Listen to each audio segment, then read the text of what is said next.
இப்போ என்ன பண்ணுறது ஒயன், நம்ம 2 பேரையும் வச்சு வெளியில் பூட்டிட்டு போயிட்டாங்களே அப்படின்னு சொன்னவன் அப்படியே அவளை ஒரு மாதிரியாக பார்க்க, ஐயோ இவனை இப்படி பார்க்குறான், மறுபடியும் என்ன ஏதாவது பண்ணிடுவானோ கடவுளே அப்படின்னு சொல்லிட்டு பயந்துட்டு இருக்கா. கொஞ்ச நேரத்துலேயே அவளை காப்பாற்ற வந்த ஜின் அவளை பார்த்து அப்படியே ஆடி தான் போயிட்டான். ஆமாம், ஒயன் ரத்த வளர்த்த ஜேகே அங்கே அப்படியே உட்காந்துருக்கான். கிட்டீஸ் இன்னைக்கு நம்ம ஜேகேயோடைய ஃபனாமயான ரொமான்டிக் கோல்ட் செய்வோம் பார்ட் 3 தான் பார்க்க போகிறோம். வீடியோ உங்களுக்கு பிடிச்சிருந்தா லைக் பட்டனையும் அந்த ஹைப் பட்டனையும் கிளிக் பண்ணிடுங்கடா ப்ளீஸ். ஹைப் ரொம்ப முக்கியம். சரி ஓகே வாங்க லைட் பண்ணாமல் நம்ம வீடியோக்குள்ளே போயிடலாம். லாஸ்ட்டாக எதாவது முடிச்சிருந்தோம் அப்படின்னா ஜேகேக்கு சாரா ஏதோ ட்ரிங்க்ஸில் கலந்து கொடுத்துட்டா. அதனால ஜேகேக்கு ஒரு மாதிரி இருக்கா. அவனும் ரூமுக்கு வரான். இங்கே இன்னும் ரூமுக்குள்ளே அவன் ட்ரெஸ் சேஞ்ச் பண்ணலாம் அப்படின்னு சொல்லிட்டு போயிட்டு, அதுவும் கேமரா ஏதாவது இருக்கா அப்படின்னு சொல்லி தேடி தேடி பார்த்துட்டு இருக்கா. கரெக்டாக உள்ளே போகிற நேரம் ஜேகேவும் அவளை பார்த்துட்டு உள்ளே வரான். வந்தவன் அப்படியே வயனை ஒரு மார்க்கமாக பார்க்க, வயனும் என்ன இவன் பார்வையே சரியில்லையே அப்படின்னு நின்றுருக்கா. டக்குன்னு வந்து அவளை இழுத்து பிடிச்சி ஹக் பண்ணிட்டான், அதுவும் டைட்டா. அந்த வழியில தான் சார் சார் விடுங்க சார் வலிக்குது அப்படின்னு கத்திக்கிட்டே அவனை தள்ள ட்ரை பண்ணுறான். அவனோட தோள்பட்டையை பிடிச்சு தள்ளி விட்டுறான். ஆனால் ஒரு முறை கூட அவனை தள்ள முடியல, அந்த அளவுக்கு ஸ்ட்ராங்காக இருக்கான். ஐயோ இவன் ஏன் இப்படி பண்ணுறான் அப்படின்னு அவள் பயப்பட அவளுக்குள்ள உதற எடுத்து ஆரம்பிச்சிருச்சு. முருகா காப்பாற்று முருகா, உனக்கு 100 தேங்காய் உடைக்கிறேன் அப்படின்னு மனசில் வேண்டிக்கிட்டே முழு மூச்சா சக்தியை திரட்டிக்கிட்டு அவனை தள்ளி விட்டுறான் பையன். அவனை தள்ளி விட்டதுக்கு அப்புறம் தான் அவளால் மூச்சை விட முடியுது. ஐயோ அம்மா படுபாவி, எப்படி இறுக்கி பிடிச்சான், மூச்சு கூட விட முடியல அப்படின்னு அவன் நினச்சிட்டு இருக்கும்போதே அவன் திரும்ப வந்து அவளை பிடிச்சி இழுத்து அவளோட லிப்ஸில் கிஸ் பண்ணிட்டான்.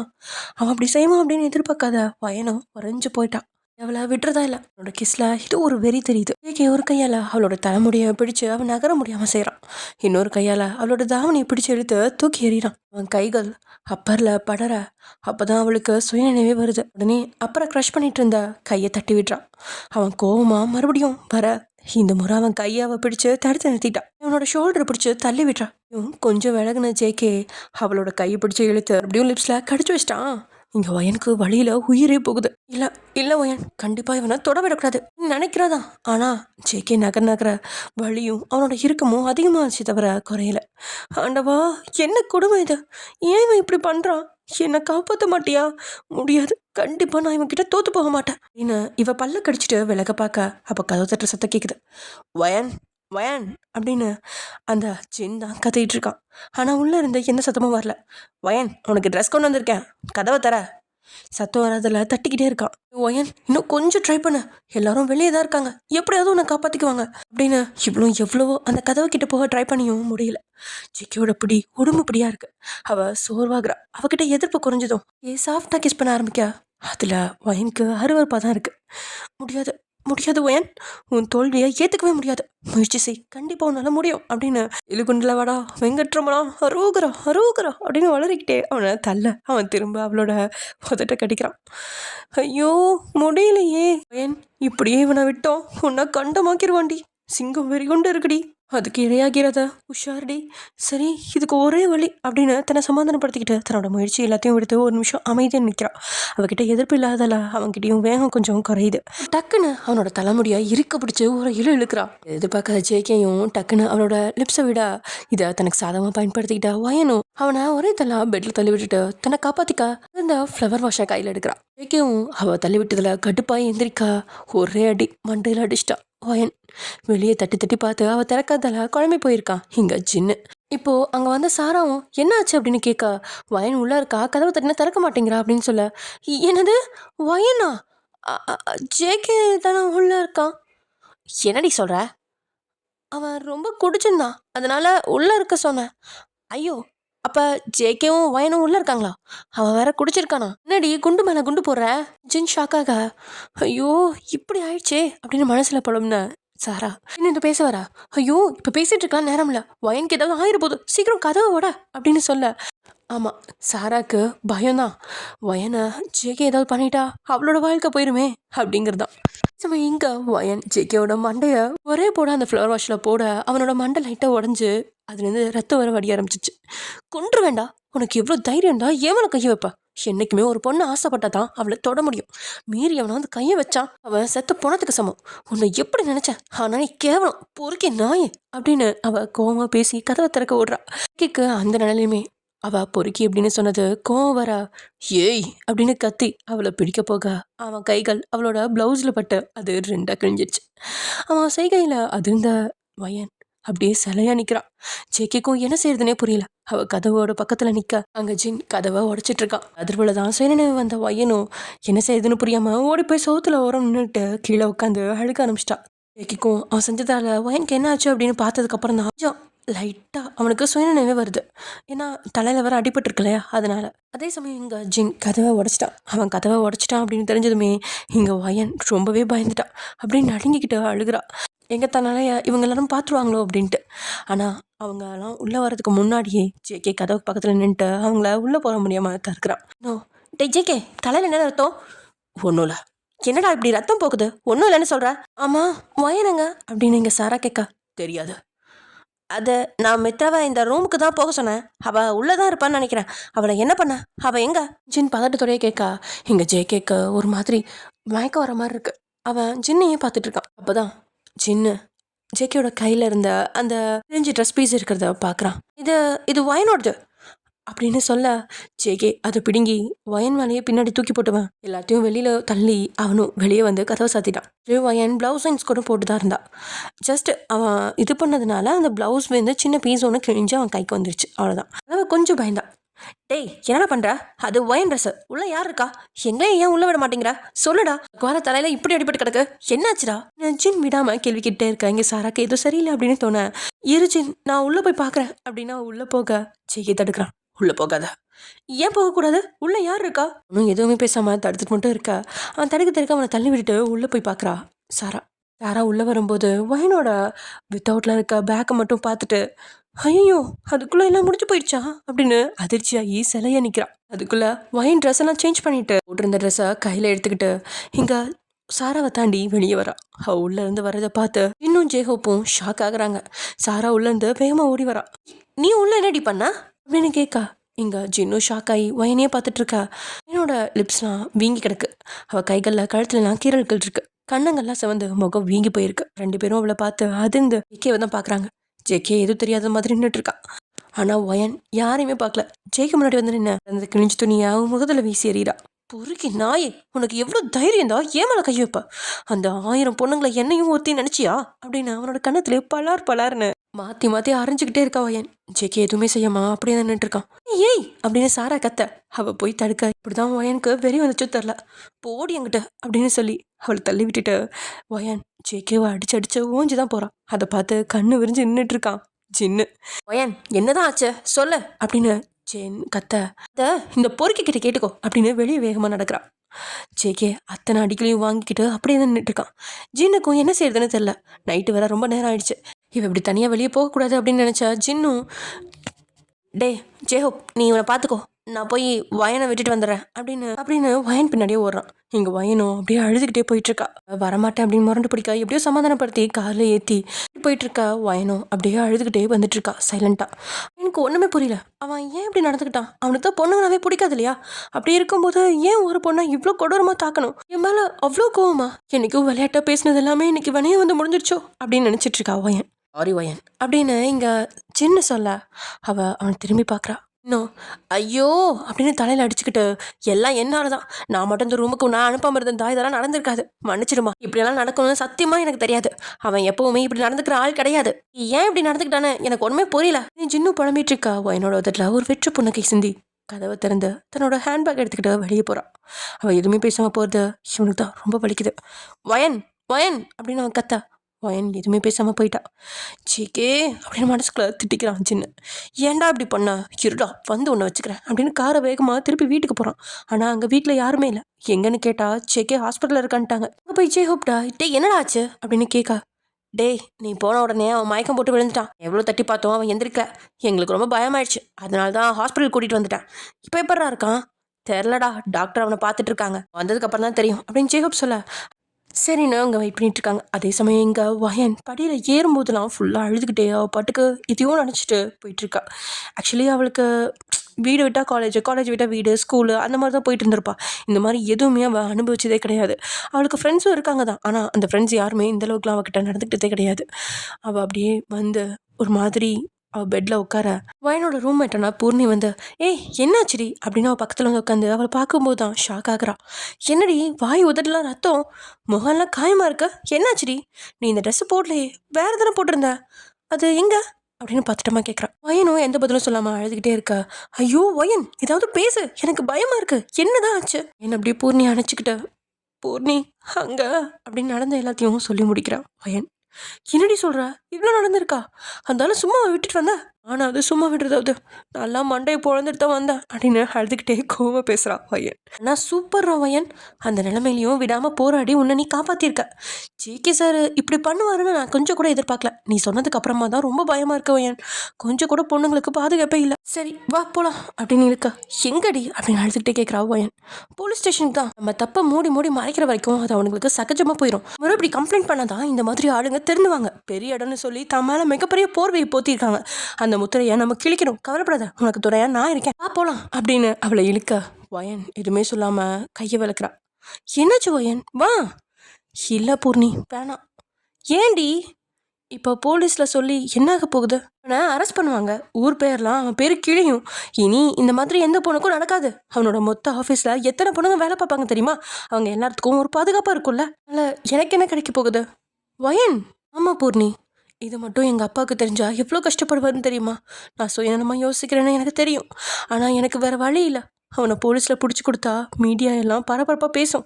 அதில் என் பேர் தான் அடிபடும். அதை நினச்சி எங்கள் அப்பா எவ்வளோ கஷ்டப்படுவாருன்னு நீயே சொல்லு. அதனால் இப்படியே விட்டுறலாம் பூர்ணி. இந்த காயெல்லாம் ஆடுற வரைக்கும் நான் இங்கே இருப்பேன். அதுக்கப்புறம் இந்த வேலையும் வேணாம், ஒன்றும் வேணான்னு நான் எங்கள் அப்பா கிட்டே போயிடுவேன். அவனை அப்படி விட சொல்கிறியா? இல்லடி, இதுக்கு நானும் காரணமாக கூட இருக்கலாம். ஆரம்பத்துலேருந்து அவன்கிட்ட சண்டை போட்டேன். அவனை யாரை எதிர்த்தாலும் பிடிக்காது. அதே மாதிரி தான் என்னையும். நான் விளையாட்டுக்கு பேசினது எல்லாம் அவன் சீரியஸாக எடுத்து என்னை எப்படியாவது பழி வாங்கணும்னு நினச்சிருக்கான் போல. அதுக்கு ஒரு சான்ஸ் கிடைக்கவும் இப்படி பண்ணிட்டான். எவ்வளோ குடிச்சிருந்தான் தெரியுமா? நினைக்கும் போதெல்லாம் அருவருப்பாக இருக்குது. கண்டிப்பாக இதுக்கெல்லாம் ஒரு நாள் அனுபவிப்பான். எனக்கு எல்லாத்தையும் விட எனக்கு எங்கள் அப்பா தான் முக்கியம். இது தெரிஞ்சால் கண்டிப்பாக அவருக்கு முடியாமல் போயிடும்.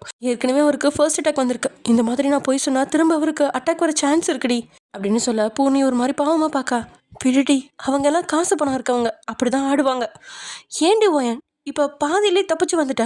ஒருவேளை முழுசாக உன்னை நாசம் பண்ணியிருந்தா என்ன பண்ணியிருப்ப? அப்பவும் இப்படி தான் பேசுவியா அப்படின்னு பூர்ணி கோமா கேட்கா. அப்போ நான் கண்டிப்பாக இங்கே இருந்திருக்கவே மாட்டேன். இப்போ நான் கண்டிப்பாக இங்கே இருந்திருக்க மாட்டேன்டி. அவனை போட்டு தள்ளிட்டு ஜெயிலில் இருந்திருப்பேன். வயன் அப்படின்னு பூர்ணி ஷாக்காக. ஆமாண்டி, என்ன மீறி என்ன அவன் தொட்டிருந்தா நான் கண்டிப்பாக அவனை போட்டு தள்ளியிருப்பேன். பயபல தப்பிச்சிட்டான். இந்த ஒயன் யாருன்னு அவனுக்கு தெரியல, பொறுக்கி நாய் அப்படின்னு கோமா பற்களை கடிச்சிக்கிட்டு நிற்கிறான். சரிடி, நடக்கிறதெல்லாம் நன்மைக்கே, அதான் ஒன்றும் நடக்கல. இனிமேல் அதை பற்றி யோசிக்காத. அது ஒரு கெட்ட கடமை நினச்சி என்னையோட மறந்துடு. நீ கொஞ்ச நேரம் தூங்கு. பூர்ணி வயனை சமாதானம் பண்ணி தூங்க வைக்கிறா. அதே சமயம் இங்கே டாக்டர் ஜேகேக்கு ட்ரீட்மெண்ட் கொடுத்துட்டு வெளியே வராரு. வெளியே வந்தாரோ, நல்ல வேலை சீக்கிரமாக ஹாஸ்பிட்டல் கூட்டிகிட்டு வந்தீங்க, அதனால அவர் உயிர் பழைக்க முடிஞ்சது சொல்கிறீங்க டாக்டர்? ஆமாம் சார், அவர் ஏற்கனவே ரொம்ப குடிச்சிருக்காரு, மருந்து வேறு யூஸ் பண்ணியிருக்காரு. அதனால தான் அவர் அந்தளவுக்கு ஆக்ரோஷமாக நடந்திருக்காரு. கூடவே மண்டையில் அடிபட்டங்காட்டி ரொம்ப கிரிட்டிக்கல் ஆகிடுச்சு. எங்களுக்கு ட்ரீட்மெண்ட் பண்ணவே ரொம்ப கஷ்டமாக இருந்துச்சு. நல்ல வேலை எப்படியாவது அவரை காப்பாற்றியாச்சு. ரொம்ப நன்றி சார், நாங்கள் போய் பார்க்கலாமா?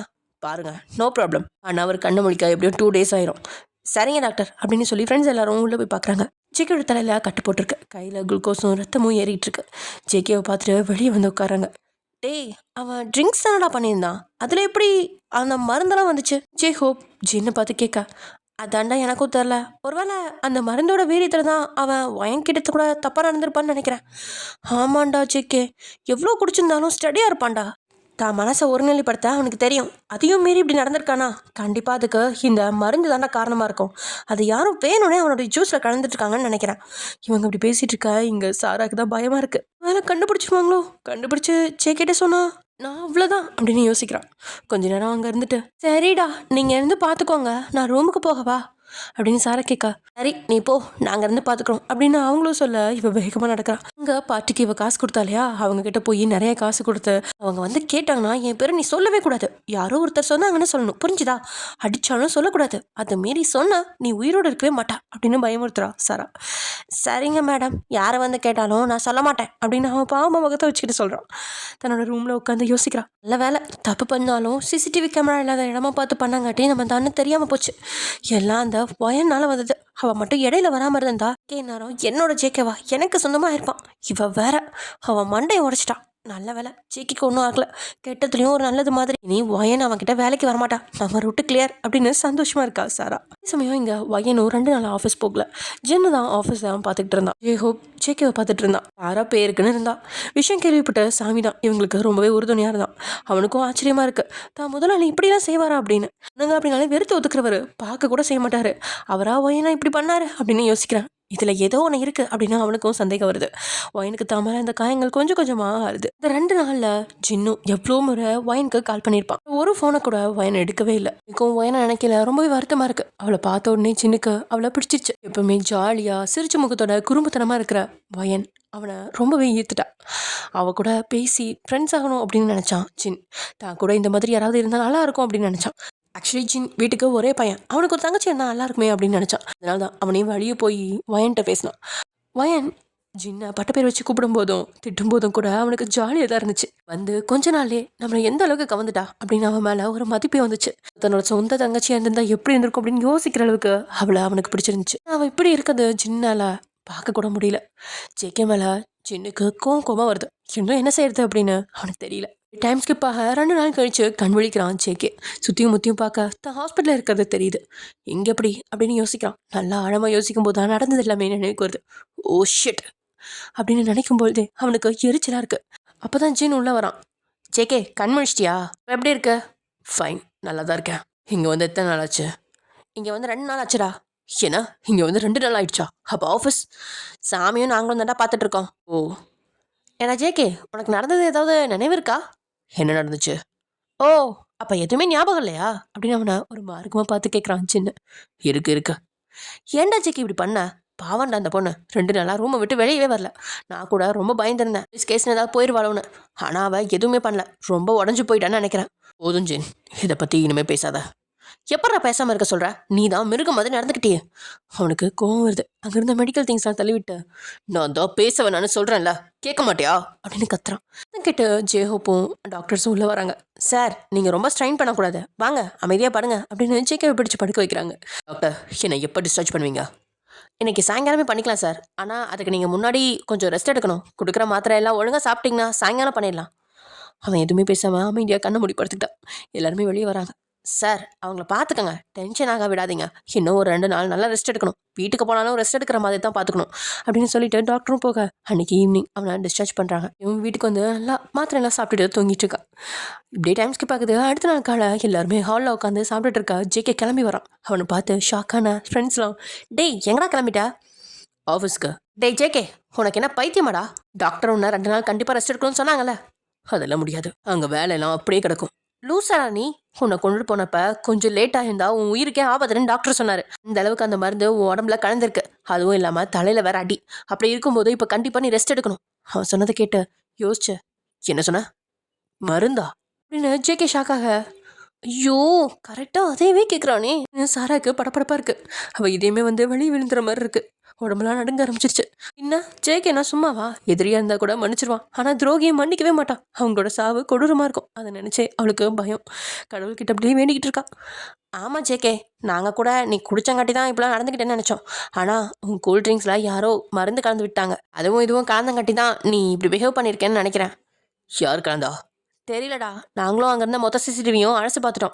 ஆனால் எந்த தகவலும் கிடைக்கல. ஆனால் ஒரே ஒரு ஆள் மட்டும் கருப்பு ட்ரெஸ் போட்டு முகம் தெரியாத மாதிரி அங்கே சுற்றிட்டு இருந்திருக்கான். சிசிடிவி நாங்கள் பார்த்தோம். அதுவும் ஒரு 2 இடத்துல மட்டும் சிக்கியிருக்கான். 3/4 சிசிடிவி இல்லாத இடத்துல தான் இருந்திருக்கான் சொல்லிட்டு இருக்கா. ஜெய்க்கும் அவன் யாராக இருக்கும் அப்படின்னு யோசிச்சுட்டு இருக்கான். அதனால தான் உன்னை ரெஸ்ட் எடுக்க சொல்கிறோம். அட்லீஸ்ட் இன்னைக்கு ஒரு நாளாவது நீ ஃபுல் ரெஸ்ட் எடு. நாளைக்கு கூட ஆஃபீஸ் போகலாம். அவனும் சரின்னு மேலே ரூமுக்கு போகிறான். பார்த்த ஃப்ரெண்ட்ஸ்க்கு ஷாக்கிங்காக இருக்குது. என்னடா நம்ம சொல்கிறத அப்படியே கேட்டு நடக்கிறான் அப்படின்னு சொல்லி பேசிகிட்டு இருக்காங்க. அதே சமயம் இங்கே வயனுக்கு கொஞ்சம் காயங்கள்லாம் ஆறி குணமானதுனால வீட்டுக்கு போகிறா. ஏன்னா அப்போ தானே அவங்கெல்லாம் பெருசாக எதுவும் கேட்க மாட்டாங்க. லைக் நிலமெலாம் இருக்குது, அதை ஏதாவது சொல்லி சமாளிச்சுக்கலாம் அப்படின்னு சொல்லிட்டு வீட்டுக்கு போகிறா. என்னடா வீட்டுக்கு வந்துட்ட அப்படின்னு அவளோட அப்பா கேட்க, உடம்பு கொஞ்சம் டயர்டாக இருக்குப்பா, அதனால ஒரு 10 நாள் லீவ் சொல்லிட்டு வந்திருக்கேன். ஏன் அங்கே அவ்வளோ வேலையா? ஆமாப்பா கொஞ்சம் வேலை அதிகம், கண்டிப்பாக ரெஸ்ட் வேணும். இல்லை இந்த வேலையே வேணான்னு சொல்லிட்டு வந்துட்டேன். ஏன்டா அது தப்பு இல்லையா? எப்பா உடம்பு முடியாட்டி லீவு போட்டு தான் ஆகணும். நான் அதை சொல்லப்பா, வேலையே வேண்டாம் அப்படின்னு நம்ம அதிகாரமாக சொல்லக்கூடாது இல்லையா? இங்கே பாருமா, உனக்கு பிடிச்சிருந்தா போ, இல்லாட்டி போக வேண்டாம். நீ வேலைக்கு போகணும்னு கட்டாயப்படுத்த மாட்டேன். ஆனால் எந்த இடத்துலையும் எதா இருந்தாலும் அன்பா சொல்லிப்பாரு. கண்டிப்பாக அங்கே வேலை நடக்கும். சரியா? நான் சொல்கிறது உனக்கு புரியும்னு நினைக்கிறேன். கண்டிப்பாப்பா. சரிடா, நீ போய் ரெஸ்ட் எடு. உனக்கு பிடிச்சதை இன்னைக்கு சமைக்க சொல்கிறேன் உங்கள் அம்மாவை அப்படின்னு சொல்லிட்டு வயனோட அப்பாவும் வெளியே போயிட்டாரு. இங்கே வயனுக்கு தான் அவள் அப்பா சொன்னது ஓரளவுக்கு நிம்மதியாக இருக்குது. நான் வேலைக்கு போகலைன்னாலும் அப்பா ஃபீல் பண்ண மாட்டார் அப்படின்னு புரியுது அவளுக்கு. டைம் ஸ்கிப் ஆகுது. கொஞ்சம் அவன் நார்மல் ஆகிட்டு வரான். அந்த நாய் வந்த உடனே வேலையை வேண்டாம்னு எழுதி கொடுக்கணும். பூர்ணிகிட்ட சொல்லிட்டு தானே வந்தோம். அவன் வந்த உடனே சொல்லுவா, இனி அங்கே எப்போவுமே வேலைக்கு போகக்கூடாது அப்படின்னு மனசில் நினச்சிக்கிட்டா வயன். வயன், நீ இப்படியே வீட்டில் இருந்தால் உனக்கு பைத்தியம் தான் பிடிக்கும் அப்படின்னு சொல்லிட்டு அடுத்த நாள் வயன் பக்கத்தில் இருக்க ஒரு சிவன் கோயிலுக்கு போக அங்கே வேலை கும்பிட்டு வந்து உட்கார்றா. ஆனால் இன்னுமே ஜேக்கியோட ஞாபகம் தான் டக்குன்னு வருது. அவளுக்கு கோவமாக வருது. பொறுக்கி ஒரு நிமிஷத்தில் என்னென்ன பண்ணிட்டான். சே, என்னோட முதல் முத்தம் எவ்வளோ ஸ்பெஷல். என் புருஷனுக்காக பத்திரமா வச்சுருந்தேன். அதை போய் இப்படி வேஸ்ட் பண்ணிட்டானே. இதுவும் கொடுக்குறப்ப முத்தம் மாதிரியா கொடுத்தான். ஏதோ 10 நாள் பசியில் இருந்துட்டு சாப்பாட்டை பார்த்த உடனே திங்கிற மாதிரிலாம் கொடுத்தான். விட்டுருந்தா என் ஒத்துட்ட கடிச்சு சாப்பிட்ருப்பான். சரியான அரக்க. வேலை அவன் இது வரைக்கும் யாருக்கும் கிஸ் கொடுத்துருக்க மாட்டானோ? வேலை அவனுக்கும் ஏதோ ஃபர்ஸ்ட் கிஸ்ஸாக இருந்திருக்குமா? அதான் கொடுக்க தெரியாமல் கொடுத்துருப்பான் போல அப்படின்னு யோசிக்க, அட்டி மானங்கிட்டவளே, ஏன்டி இப்படியெல்லாம் யோசிக்கிற அப்படின்னு தன் தலையில் தட்டிக்கிட்டா வயன். சே, எவ்வளோ கனவு இருந்துச்சு. முதல் கிஸுக்கு ஹிந்தி சீரியல் ரேஞ்சுக்கு கற்பனை பண்ணியிருந்தா இந்த டாகை எல்லாத்தையும் கெடுத்து விட்டுருச்சு. இன்னும் பழமிட்டு இருக்கா அவளோட இன்னொரு மனசோ. ஏண்டி வயன், ஒருவேளை அவன் உன்னை சாஃப்டாக ஹேண்டில் பண்ணியிருந்தா ஓகே சொல்லியிருப்பியோ அப்படின்னு கேட்குது. சாச்சு, என்னை பற்றி என்ன நினச்சிட்டு இருக்க? லவ் இல்லாமல் கொடுக்கறதுக்கு பேர் முத்தமா? அப்பவும் நான் அப்படி தான் ரியாக்ட் பண்ணியிருப்பேன். அவன் பொண்ணுங்களே பார்க்காத மாதிரி அப்படி பாயிறான். வயன், நல்ல வேலை தப்பிச்ச, இல்லை நீ செத்தே போயிருப்ப. நான் எவ்வளோ நல்லவன்னு நினச்சேன். பிடிக்காட்டியும் தப்பாக ஒரு பார்வை பார்த்ததில்ல. ஜென்டில்மேன்னு நினச்சேன். இப்போ தான் தெரியுது அவன் லட்சணம். சான்ஸ் கிடைச்சா தப்பான பார்வையில் தப்பாக கூட நடந்திருப்பான்னு. எல்லா பணக்காரங்களும் எப்படி தான் ஒரே மாதிரி இருக்காங்களோ அப்படின்னு புலம்பிக்கிட்டு இருக்கா. அவளுக்கு ஃபோன் வருது. இது பார்க்க கௌதம், அதான் அந்த போலீஸ்காரன். சொல்லுடா. ஏய், எங்கடி இருக்க? நான் கோயிலில் இருக்கேன் அப்படின்னு சொல்ல, இவனும் அடுத்த 10 நிமிஷத்தில் கோயிலில் வந்து நிற்கிறான். ஏய், என்னடி உன் முகமே ரொம்ப டல்லாக இருக்க அப்படின்னு கேட்டுட்ருக்கா. இங்கே வயனும் அதெல்லாம் ஒன்றும் இல்லை, நல்லா இருக்கேன் அப்படி இப்படின்னு சொல்லி சமாளிச்சிட்ருக்கா. கௌதம் தான் போலீஸ் மொழியாச்சே, அவன் விடவே இல்லை. திருப்பி எப்படியோ மடக்கி கேட்க இவ அழுக ஆரம்பிச்சிட்டான். ஏய், என்னடி ஆச்சு? ஏன்டி இப்படி அழுகிற? உங்கள் வேலைக்கு போகவே பிடிக்கலடா, ரொம்ப டார்ச்சர் பண்ணுறான். என்னடி சொல்கிற? அவன் என்ன பண்ணான்னு மட்டும் சொல்லு, அவனை தூக்கி உள்ளே வச்சு 4 சாத்துறேன் அப்படின்னு கௌதம் கோவமாக சொல்ல, அவன் சொன்னதை கேட்டே ஷாக்கானவ. வயன், இவன்கிட்ட சொன்ன கண்டிப்பாக அவன்கிட்ட பிரச்சனைக்கு போவான். ஜெக்கி கிட்ட நிறைய பணம் இருக்குது. அது மூலமாக இவனுக்கும் ஏதாவது ஆபத்து வந்தால் என்ன பண்ணுறது? அதுவும் இல்லாமல் அப்பாவுக்கு தெரிஞ்சால் ரொம்ப கஷ்டப்படுவார் அப்படின்னு வயன் யோசிக்கா. அவன் அமைதியாக இருக்கிறத பார்த்து கௌதமும், ஏய் சொல்லடி அப்படின்னு கேட்கா. ஒன்றும் இல்லைடா, ரொம்ப ஒர்க் ப்ரெஷர் தாங்க முடியல, அதான் ஒரு வாரம் லீவ் போட்டிருக்கேன். இந்த வேலையை விடலாமான்னு பார்க்குறேன். இவ்வளோதானா? நான் கூட என்னமோ ஏதோன்னு பயந்துட்டேன். இங்கே பாருடி, எங்கே போனாலும் ஒர்க் ப்ரெஷர் கண்டிப்பாக இருக்கும். அதுக்கு தகுந்த மாதிரி நம்மளை ரிலாக்ஸ் பண்ணிக்கிற மாதிரி விஷயம்லாம் நல்லா நம்ம செய்யணும். அப்படி செய்கிறப்ப அது ஒரு பெரிய பிரச்சனையாக இருக்காதுடி. லூஸு குழந்த மாதிரி ஃபீல் பண்ணாமல் போய் ஒழுங்காக வேலையை பாரு அப்படின்னு அவனும் சொல்லிட்டு சிரிக்கிறான். அப்புறம் அவனுக்கு முக்கியமாக ஒரு கால் வர அவகிட்ட சொல்லிவிட்டு அவனும் கிளம்பிட்டான். இங்கே வயனும் கிளம்பிட்டான். அதே சமயம் எங்கே ஜெக்கே கிளம்பி கீழே வரான். அவனை பார்த்தா, ஜின்னு தான். எங்கடா போகிற? ஆஃபீஸ். இன்றைக்கி நீ ரெஸ்ட் எடுக்கணுமே. ஜெக்கே எதுவுமே பேசாமல் இருக்கா. சரி நேற்றே எந்த சாமி புண்ணியமோ ரெஸ்ட் எடுத்திருக்க, இன்றைக்கும் போட சொன்னால் போடுவியா அப்படின்னு முன்னுமுத்துட்டே அவனை பார்க்க தலையில் கட்டு மாட்டி பேண்டேஜ் போட்டிருக்கான். ஓகே, ப்ராஜெக்ட் முடிகிற வரைக்கும் உன் கம்பெனியில் இருக்கலான்னு இருக்கோம். நீ என்ன சொல்கிற? ஓகே. அப்புறம் இந்த வீட்லேயே இருக்கலான்னு இருக்கோம் அப்படின்னு அவன் சொல்ல, ஜெக்கே முறைக்கிறான். ஏன்டா முறைக்கிற? தனியாக தானே இருக்க, நாங்கள் கூட இருந்தால் என்ன? ஜெய்கே எதுவுமே பேசல. அவன் பாட்டுக்கு போய் சாப்பிட்டு முடிச்சுட்டு கிளம்பிட்டான். என்னடா ஒன்றுமே சொல்லாமல் போகிறான் அப்படின்னு ஜெய்கப் கேட்க, வீட்டை விட்டு போங்கடா நாய்ங்களான்னு சொல்லாமல் சொல்லிட்டு போகிறான்டா அப்படின்னு ஜெய்கப் சொல்கிறான். என்னடா சொல்கிற? அப்போ நம்ம எங்கே போகிறது? அதான் கெஸ்ட் ஹவுஸ் இருக்குல்ல, அங்கே போகலாம். இங்கே இருந்தோம்னா கடைசியில் அதையும் நமக்கு தரமாட்டான். இன்றைக்கி கிளம்பிடுவோண்டா அப்படின்னு ஃப்ரெண்ட்ஸ்லாம் பேசிகிட்டு இருக்கா. அங்கே சாரா வரா. பேசிகிட்டு இருந்ததெல்லாம் கேட்டவா, நல்ல சான்ஸு இப்படி மிஸ் ஆகி போகுதே, பரவாயில்ல, அதான் கம்பெனியில் ஒன்றா தானே இருக்க போகிறோம், அங்கே வாட்சிக்கே உன்னை நான் பார்த்துக்கிறேன் அப்படின்னு மனசுக்குள்ள நினச்சிட்ருக்கா சாரா. இப்படியே ஜேகே ஆஃபீஸ்க்கு வர கொஞ்ச நேரம் கழிச்சு சாமி உள்ளே வரான். சார், உடம்புக்கு எப்படி இருக்க? ஃபைன் சாமி என்ன சொன்னவன் வைன் உட்காந்து இந்த இடத்த தான் பார்க்குறான். சார், நான் பலமுறை மேடமுக்கு கால் பண்ணிட்டேன், ஆனால் அவங்க என் ஃபோன் எடுக்கல. எனக்கு என்னமோ அவங்க திரும்ப வேலைக்கு வருவாங்கன்னு தோணலை சார். ஜேகே தன்னோட கணத்தை தடவிக்கிட்டே, அவளோட மொத்த டீட்டெயில்ஸும் எனக்கு வேணும். ஓகே சார், இன்னும் 1/2 மணி நேரத்தில் வேணும். கண்டிப்பாக சார் சொல்லிட்டு சாமி போனதுக்கப்புறம் ஜேகே அவனே ஒயனோட நம்பருக்கு கால் பண்ணுறான். ஃபுல் ரிங் போயும் ஒயன் எடுக்கல. என் கோயிலுக்கு போயிட்டு வந்ததுக்கப்புறம் அவளோட ரூம்லேயே ஃபோனை வச்சுட்டு வெளியே டிவி பார்த்துட்டு இருந்தான். ஃபோன் அடிச்சது அவளுக்கு கேட்கல. ஜேகே அவளுக்கு கால் பண்ணுறான் திரும்ப. ஆனால் இந்த முறையும் ஃபோன் எடுக்கல அவள். உனக்கு இந்த அளவுக்கு திமுறா, என் ஃபோனையே எடுக்க மாட்டியா நீ அப்படின்னு கோவமா அவளை திட்டான். ஆனால் அவன் செஞ்சதெல்லாம் மறந்துட்டான் போல. அடுத்த அரை மணி நேரத்தில் சாமி அவளை பற்றின ஃபுல் டீட்டெயில்ஸையும் கொண்டுட்டு வரான். அதை எல்லாத்தையும் பார்த்துட்டு சாமிக்கிட்ட பூர்ணி வர சொல்ல. சாமி போய் அவளையும் கூப்பிடுவோம். அவளும் பயந்துக்கிட்டே ரூம்குள்ள வரா. கைகளை பசஞ்சுக்கிட்டு ஒரு வித பயத்தோட நின்றுட்டு இருக்கா. சாமி தான் பேசுகிறான். வயன் உங்களுக்கு ஃபோன் பண்ணாங்களா? இல்லை சார், வீட்டுக்கு போன உடனே வீட்டுக்கு போயிட்டேன்னு சொன்னாங்க, அவ்வளோதான். என்னை பற்றி ஏதாவது சொன்னாங்களா? அவனை சங்கடமாக பார்த்து ஆமாம் சார் சொன்னாங்க. அதுக்கப்புறம் இங்கே இனிமேல் வேலைக்கு வரமாட்டேன்னு சொன்னாங்க. நீங்கள் போகலாம் அப்படின்னு ஜேகே சொல்ல அவள் விட்டா போதுன்னு ஓடிட்டா. ஜேகே எழுந்து வெளியே போகிறான். சாமியும் அவள் பின்னாடியே ஓடுறான். ஜேகே காரில் உட்கார வயனோட வீட்டு ட்ரெஸ்ஸை சொல்கிறான். கார் நேராக வயனோட வீட்டுக்கு தான் போகுது. 2 பெட்ரூம், ஹாலு, கிச்சன், இல்லையா ஒரு சின்ன பூந்தோட்டம் இருக்கா. ஒரு சின்ன சாதாரண மிடில் கிளாஸ் மாதிரி இருக்க ஒரு வீடு. கார்லேருந்து இறங்கின ஜேகே தான் கண்ணாடியை கழட்டி அந்த வீட்டை சுற்றி முற்றியும் பார்க்குறான். அப்படியே ஜேகே உள்ளே வரா. இங்கே தான் வீட்டு வாசலில் ஒரு பெரிய கார் நிற்கிறதையும் அதுலேருந்து ஒருத்தன் இறங்கி வர்றதையும் பார்த்தா வயனோட அப்பாவுக்கு குழப்பமாக இருக்குது. ஜேகே நேராக அவங்களோட வீட்டுக்குள்ளே போய் ஹாலில் கால் மேலே கால் போட்டு உட்காந்துட்டான். சாமி அவன் பக்கத்தில் நின்றுட்டுருக்கான். ஆமாம் சார், யார் நீங்கள் பாட்டுக்கு வந்து உள்ளே உட்காந்துருக்கீங்க, உங்களுக்கு என்ன வேணும் அப்படின்னு வயனோட அப்பா கேட்கா. சார், வயன் வீடு இதுதானே? ஆமாம், வயன் என் பொண்ணு தான். அவளை எப்படி உங்களுக்கு தெரியும்? சார், இவரை ஜேகே குரூப் ஆஃப் கம்பெனிஸோட எம்டி தான். என்ன அப்படின்னு அவர் ஆச்சரியமாக பார்க்க. வணக்கம் சார், வாங்க, உங்களை பார்த்ததில் எனக்கு ரொம்ப சந்தோஷம். நீங்கள் எப்படி சார் எங்கள் வீட்டுக்கு? ரொம்ப மகிழ்ச்சியாக இருக்குது சார். இல்லைங்க சார், வயனை கூப்பிட்றேன் அப்படின்னு சொல்லிட்டு வயன்னு கத்த. இதோ வர்றேன்ப்பா, சீக்கிரம் வா வயன், வந்துக்கிறது யாருன்னு பாரு சொல்லிட்டு ஓடி போய் வயனோட அம்மாவையும் கூப்பிட்டு அவங்கக்கிட்டையும் ஜேகே யாருன்றத சொல்கிறாங்க. அதுக்குள்ளே இங்கே வயன், என்னப்பா யார் வந்திருக்கா அப்படின்னு ஹாலுக்கு வரா. ஹாலில் உட்காந்து ஜேகேவை பார்த்து ஷாக் ஆயிட்டா. பையனோட அப்பா நடந்துக்கிறத வச்சே அவள் வீட்டில் எதுவும் சொல்லலை அப்படின்னு புரிஞ்சுக்கிட்டான் ஜேகே. இவன் எப்படி நம்ம வீட்டில் அப்படின்னு ஒரு நிமிஷம் யோசிச்சு குழம்புறான். ஐயோ, எதுக்கு வந்து தொலைஞ்சிருக்கான்னு தெரியலையே, ஒரு வேளை அப்பா முன்னாடி சாரி கேட்டால் என்ன பண்ணுறது அப்படின்னு யோசிச்சுட்டேன். நின்றுட்டு இருக்கா. பையனோட அப்பா தான். சார், உங்களை பற்றி நான் நிறைய கேள்விப்பட்டிருக்கேன் சார். என் பொண்ணு உங்கள் கம்பெனியை வேலை செய்கிறத நினச்சி எனக்கு ரொம்ப பெருமையாக இருக்குது. இல்லாமல் நீங்கள் எங்களோட வீட்டுக்கு வந்ததெல்லாம் பெரிய பாக்கியம் சார். சொல்லுங்கள் சார், திடீர்னு எங்கள் வீட்டுக்கு வந்திருக்கீங்க, ஏதாவது விசேஷமா? என்னோட அப்பா தொடர்ந்து கேட்டு நிறுத்த, ஜேகே, நான் வயனை பார்த்து பேசிட்டு போகலான்னு வந்தேன் அப்படின்னு முடிச்சுட்டு சாமி அவன் பார்க்க. அப்புறம் சாமி தான் பேசுகிறாரு. சார், அவங்க வேலையை விட்டு போகிறதா சொல்லியிருக்காங்க. என்றைக்குமே ஒரு நல்ல ஸ்டாஃபை எங்கள் சார் அவ்வளோ சீக்கிரம் விட்டுற மாட்டார். அவங்களுக்கு என்ன பிரச்சனைன்னு கேட்டு அதுக்கு உண்டான சொல்யூஷனாக அவருக்கு கொடுப்பாங்க. வயன் மேடம் திடீர்னு சொன்னாங்காட்டி என்னென்னு விசாரிக்க வந்தோம் அப்படின்னு சாமி சொல்ல, வயனோட அப்பா, வயன்மா என்னம்மா இது, லீவுன்னு தானே என்கிட்ட சொன்னேன், சார் என்ன இப்படி சொல்கிறாரு அப்படின்னு தான் மகளை பார்த்து கேட்குறாரு.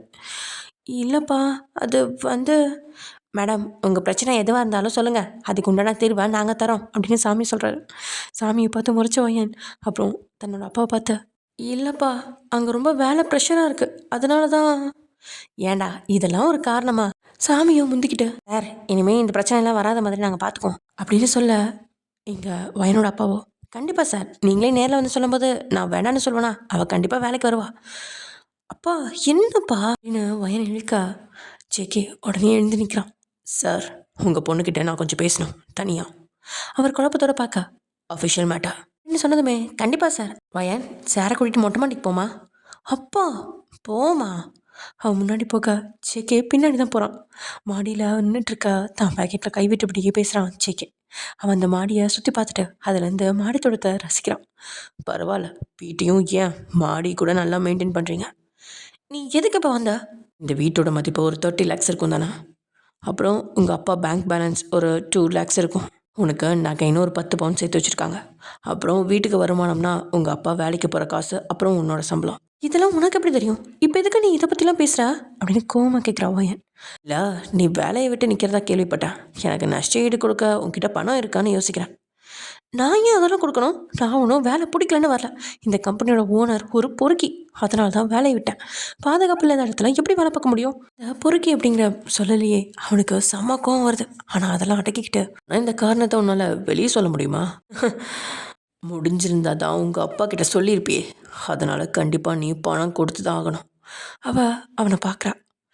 அதனால் நீ வேலையை விட்டு போகணும்னா எனக்கு 1 கோடி தரணும். அந்த பணத்தை எடுத்து வச்சுட்டு நீ இப்போ கிளம்பலாம். நான் அந்த காரணத்தை போலீஸில் சொல்கிறேன். உன்னை உள்ளே தள்ளுவாங்க. இனி எதுக்காகவும் உன்னை சும்மா விட மாட்டேன். நீ மன்னிப்பு கேட்டிருந்தா கூட யோசிச்சிருப்பேன். இனி கிடையாது. இப்போவே போய் அப்பாட்ட சொல்கிறேன் அப்படின்னு வயன் நகர. தாராளமாக சொல்லிக்கோ. என்கிட்ட வந்து கேட்டா ஆமாம் கெடுத்தேன், நல்லா கேட்டுக்கோ, கெடுத்தேன்னே சொல்லுவேன். உன்னை கல்யாணம் பண்ணிக்க முடியாதுன்னு சொல்லுவேன். நான் ஆம்பளை, எனக்கு இந்த அவமானம்லாம் பெருசு கிடையாது. 4 புது ப்ராஜெக்ட் ரிலீஸ் பண்ணால் அதை மறந்துடுவாங்க. அந்த கேஸில் இருந்து எனக்கு எப்படி வெளியே வரணும்னு தெரியும். ஆனால் உங்கள் அப்பாவை நினச்சி பார்த்துக்கோ. ஏற்கனவே ஒரு முறை ஹார்ட் அட்டாக் வந்திருக்கும் போல், அப்படி தானே? அதில் இதெல்லாம் கேள்விப்பட்டா அவர் தாங்குவாராங்கிறது கஷ்டம்தான் அப்படின்னு திமிரா சிரிச்சுக்கிட்டே பேசுகிறான். டேய், உன்னை கொல்லாமல் விட மாட்டேன் அப்படின்னு கோவமா அவனோட சட்டையை பிடிக்கிறான். அவன் அவளை பார்த்துக்கிட்டே பொறுமையாக சிரிச்சுக்கிட்டே அவனோட சட்டையிலேருந்து வயனோட கையை எடுத்து விட்டான். உனக்கு நான் என்னடா பாவம் பண்ணேன்? ஏன்டா என் மேலே உனக்கு குழவரு? ஏன்டா இப்படி டார்ச்சர் பண்ணுறேன் என்ன அப்படின்னு கோவமா பல்ல கடிச்சிக்கிட்டு அவனை பார்த்து கேட்குறான். உன் கேள்விக்கெல்லாம் நான் பதில் சொல்லணுன்னு எனக்கு எந்த அவசியமும் இல்லை. ஒன்று பணத்தை ரெடி பண்ணு, இல்லையா நாளைக்கு வேலைக்கு வர வழியை பாரு அப்படின்னு ஜேகே பாட்டுக்கு நடக்க ஆரம்பிச்சிட்டான். அவன் கீழே இறங்கி வரும்போது அவளோட அப்பா தான் அவனை பார்க்குறாரு. நான் பேசிட்டேன் சார், அவங்களுக்கு அந்த டீட்டெயில்ஸ் தெரில, அதனால் நாளைக்கு ஆஃபீஸில் வந்து அதை எடுத்து தர சொல்லியிருக்கேன். ஜேகே சொல்ல சரிங்க சார் அப்படின்னு சொல்லிட்டாரு. தென் ஜேகே சாமியை பார்க்க, சாமியும் சார் நாளைக்கு மறக்காமல் வேடாம வர சொல்லிடுங்க, நிறைய ப்ராஜெக்ட் பெண்டிங்கில் இருக்குது, முடிஞ்சால் இன்றைக்கி நைட்டு அவங்க கிளம்பினாலும் ஓகே. சரிப்பா நான் பார்த்துக்கிறேன் அப்படின்ட்டு வரும். அவர் சொல்ல ஜேகேவும் சாமியும் அங்கேருந்து கிளம்பிட்டாங்க. காரில் போயிட்டுருக்கா. சார் ஒரு கேள்வி நான் உங்ககிட்ட கேட்கலாமா? இத்தனை வருஷத்தில் எந்த ஒரு ஸ்டாஃப் போனாலும் கவலைப்படாத, நீங்கள் இன்னைக்கு இவங்க வீட்டுக்கு போய் பேசுகிறீங்க, அது ஏன்னு தான் எனக்கு புரியல. ஜேகே அவனை பார்த்து சிரிப்பு மட்டுமே பதிலாக கொடுக்குறான். பரவாயில்ல, இத்தனை வருஷத்தில் நீயும் முதலாக என்னையே ஒரு கேள்வி கேட்குற. ஐயோ சார் அப்படிலாம் ஒன்றும் இல்லை சார், சும்மா ஏதோ கேட்டேன் அப்படின்னு வாயை மூடிக்கிட்டாரு.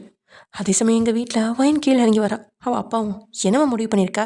அவன் சொன்னது எல்லாத்தையுமே யோசிச்சு பார்க்குறதான் வயன். திரும்ப திரும்ப அவன் தான் அப்பாவை பற்றி சொன்னதெல்லாம் அவள் காதுகளில் ஓடிக்கிட்டே இருக்கு. அவன் என்ன சொல்லியிருந்தாலும் மறுத்திருப்பா. ஆனால் தன்னோட அப்பாவை முன்னிறுத்தி சொன்னதால அவளால் எதுவும் பண்ண முடியாமல் போயிடுச்சு. அவளுக்கு அவளை விட அவனோட அப்பா உயிர் தான் ரொம்ப முக்கியம். நல்லா யோசிச்சு பார்த்தேன்ப்பா, வெறும் ஒர்க் ப்ரெஷர் அப்படிங்கிறதுக்காக மட்டும் ஒரு நல்ல வேலையை விட்டுற முடியாதுல்ல, அதான் போகலான்னு முடிவு பண்ணியிருக்கேன். ரொம்ப சந்தோஷமா. ஆனால் ஒன்று சொல்லு, அங்கே உன் பாதுகாப்புக்கு ஒன்றும் பிரச்சனை இல்லை இல்லைம்மா? அவர் அப்படி கேட்கவே ஒரு நிமிஷம் ஷாக் ஆகி அவரை பார்க்குறா. ஏன்ப்பா அப்படி கேட்குறீங்க? இல்லைடா, போன கொஞ்ச நாள்லேயே வேலையே வேணான்னு சொல்கிற, வெறும் ஒர்க் ப்ரெஷர் தான் காரணமாக இருக்குன்னு தோணலை. இந்த சின்ன விஷயத்துக்காக நீ வேலையை விட்டுற பொண்ணும் இல்லை, அதான்டா கேட்டேன். இங்கே பாருடா, எந்த பிரச்சனையாக இருந்தாலும் இப்போ வந்தார்ல ஜேகே தம்பி, அவர்கிட்ட சொல்லு, அவரை பார்த்தா ரொம்ப நல்லவர் மாதிரி இருக்குடா, கண்டிப்பாக அவர் உதவி பண்ணுவார்மா. ஐயோ, நீங்கள் சொல்கிற அந்த தங்க கம்பி தான்ப்பா காரணம் அப்படின்னு மனசுக்குள்ளே சொல்லிக்கிறான். என்னடா அமைதியாக இருக்கா, ஏதாவது பேச?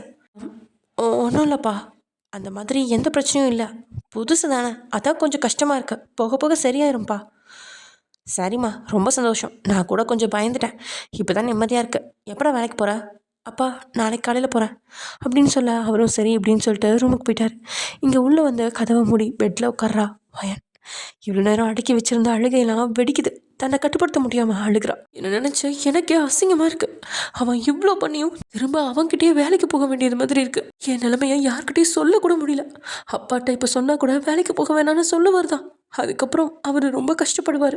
அதனால அவருக்கு ஏதாவது ஆகிட்டா நானும் அம்மாவும் என்ன பண்ணுறது? கௌதம் கிட்ட கூட சொல்லலாம், அவன் கண்டிப்பாக போய் அவனை அடிச்சிடுவான். ஜெய்கே அவனை ஏதாவது பண்ணிட்டா என்ன பண்ணுறது?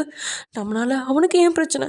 உருக்கி அவன் பண்ணதுக்கு ஒரு சாரி கூட கேட்கலாம். எவ்வளோ திமிரு, உடம்பு புறம் கொழுப்பு, திரும்பவும் வேலைக்கு வேற கூப்பிட்றான். திரும்ப தினமும் அவன் மூஞ்சியை பார்க்கணும். என்னை என்ன செய்ய காத்திருக்கானோ அப்படின்னு யோசிச்சுக்கிட்டு ரொம்ப நேரம் அழுதுட்டேன். அப்புறம் ஒரு பெருமூச்சு இழுத்து விட்டவ ஒரு முடிவுக்கு வரா. வயன், நீ அழுதது போதும், இனி எத்தனை நாள் தான் இப்படி அழுவ? நடந்தது நடந்து போச்சு, அழுதா எல்லாம் சரியா போயிருமா? இல்லை அவன் தான் அவன் தப்பு உணர்வானா? தப்பு பண்ண அவனை எவ்வளோ தைரியமாக வீடு தேடி வந்து மிரட்டிட்டு போகிறான். உனக்கு என்னடி ஆச்சு? தப்பு பண்ணாமல் நீ ஏன் வருத்தப்படணும்? இனி நீ தைரியமாக இருக்க வேண்டிய நேரம் வந்துருச்சு. உன்கிட்ட அப்படி நடந்ததுக்கு அவனை பழி வாங்க வேண்டாமா? வாங்கணும், கண்டிப்பாக அவனை பழி வாங்கணும். சனியனை தூக்கி பனியனில் போட்டால் என்ன ஆகும்னு அவனுக்கு காட்டணும். இப்படி நடந்துருச்சேன்னா அழுதுகிட்டே இல்லாமல் எதுக்கும் கவலைப்படாமல் தைரியமான சுட்டி பொண்ணா பழைய ஒய்யனா மாறணும்.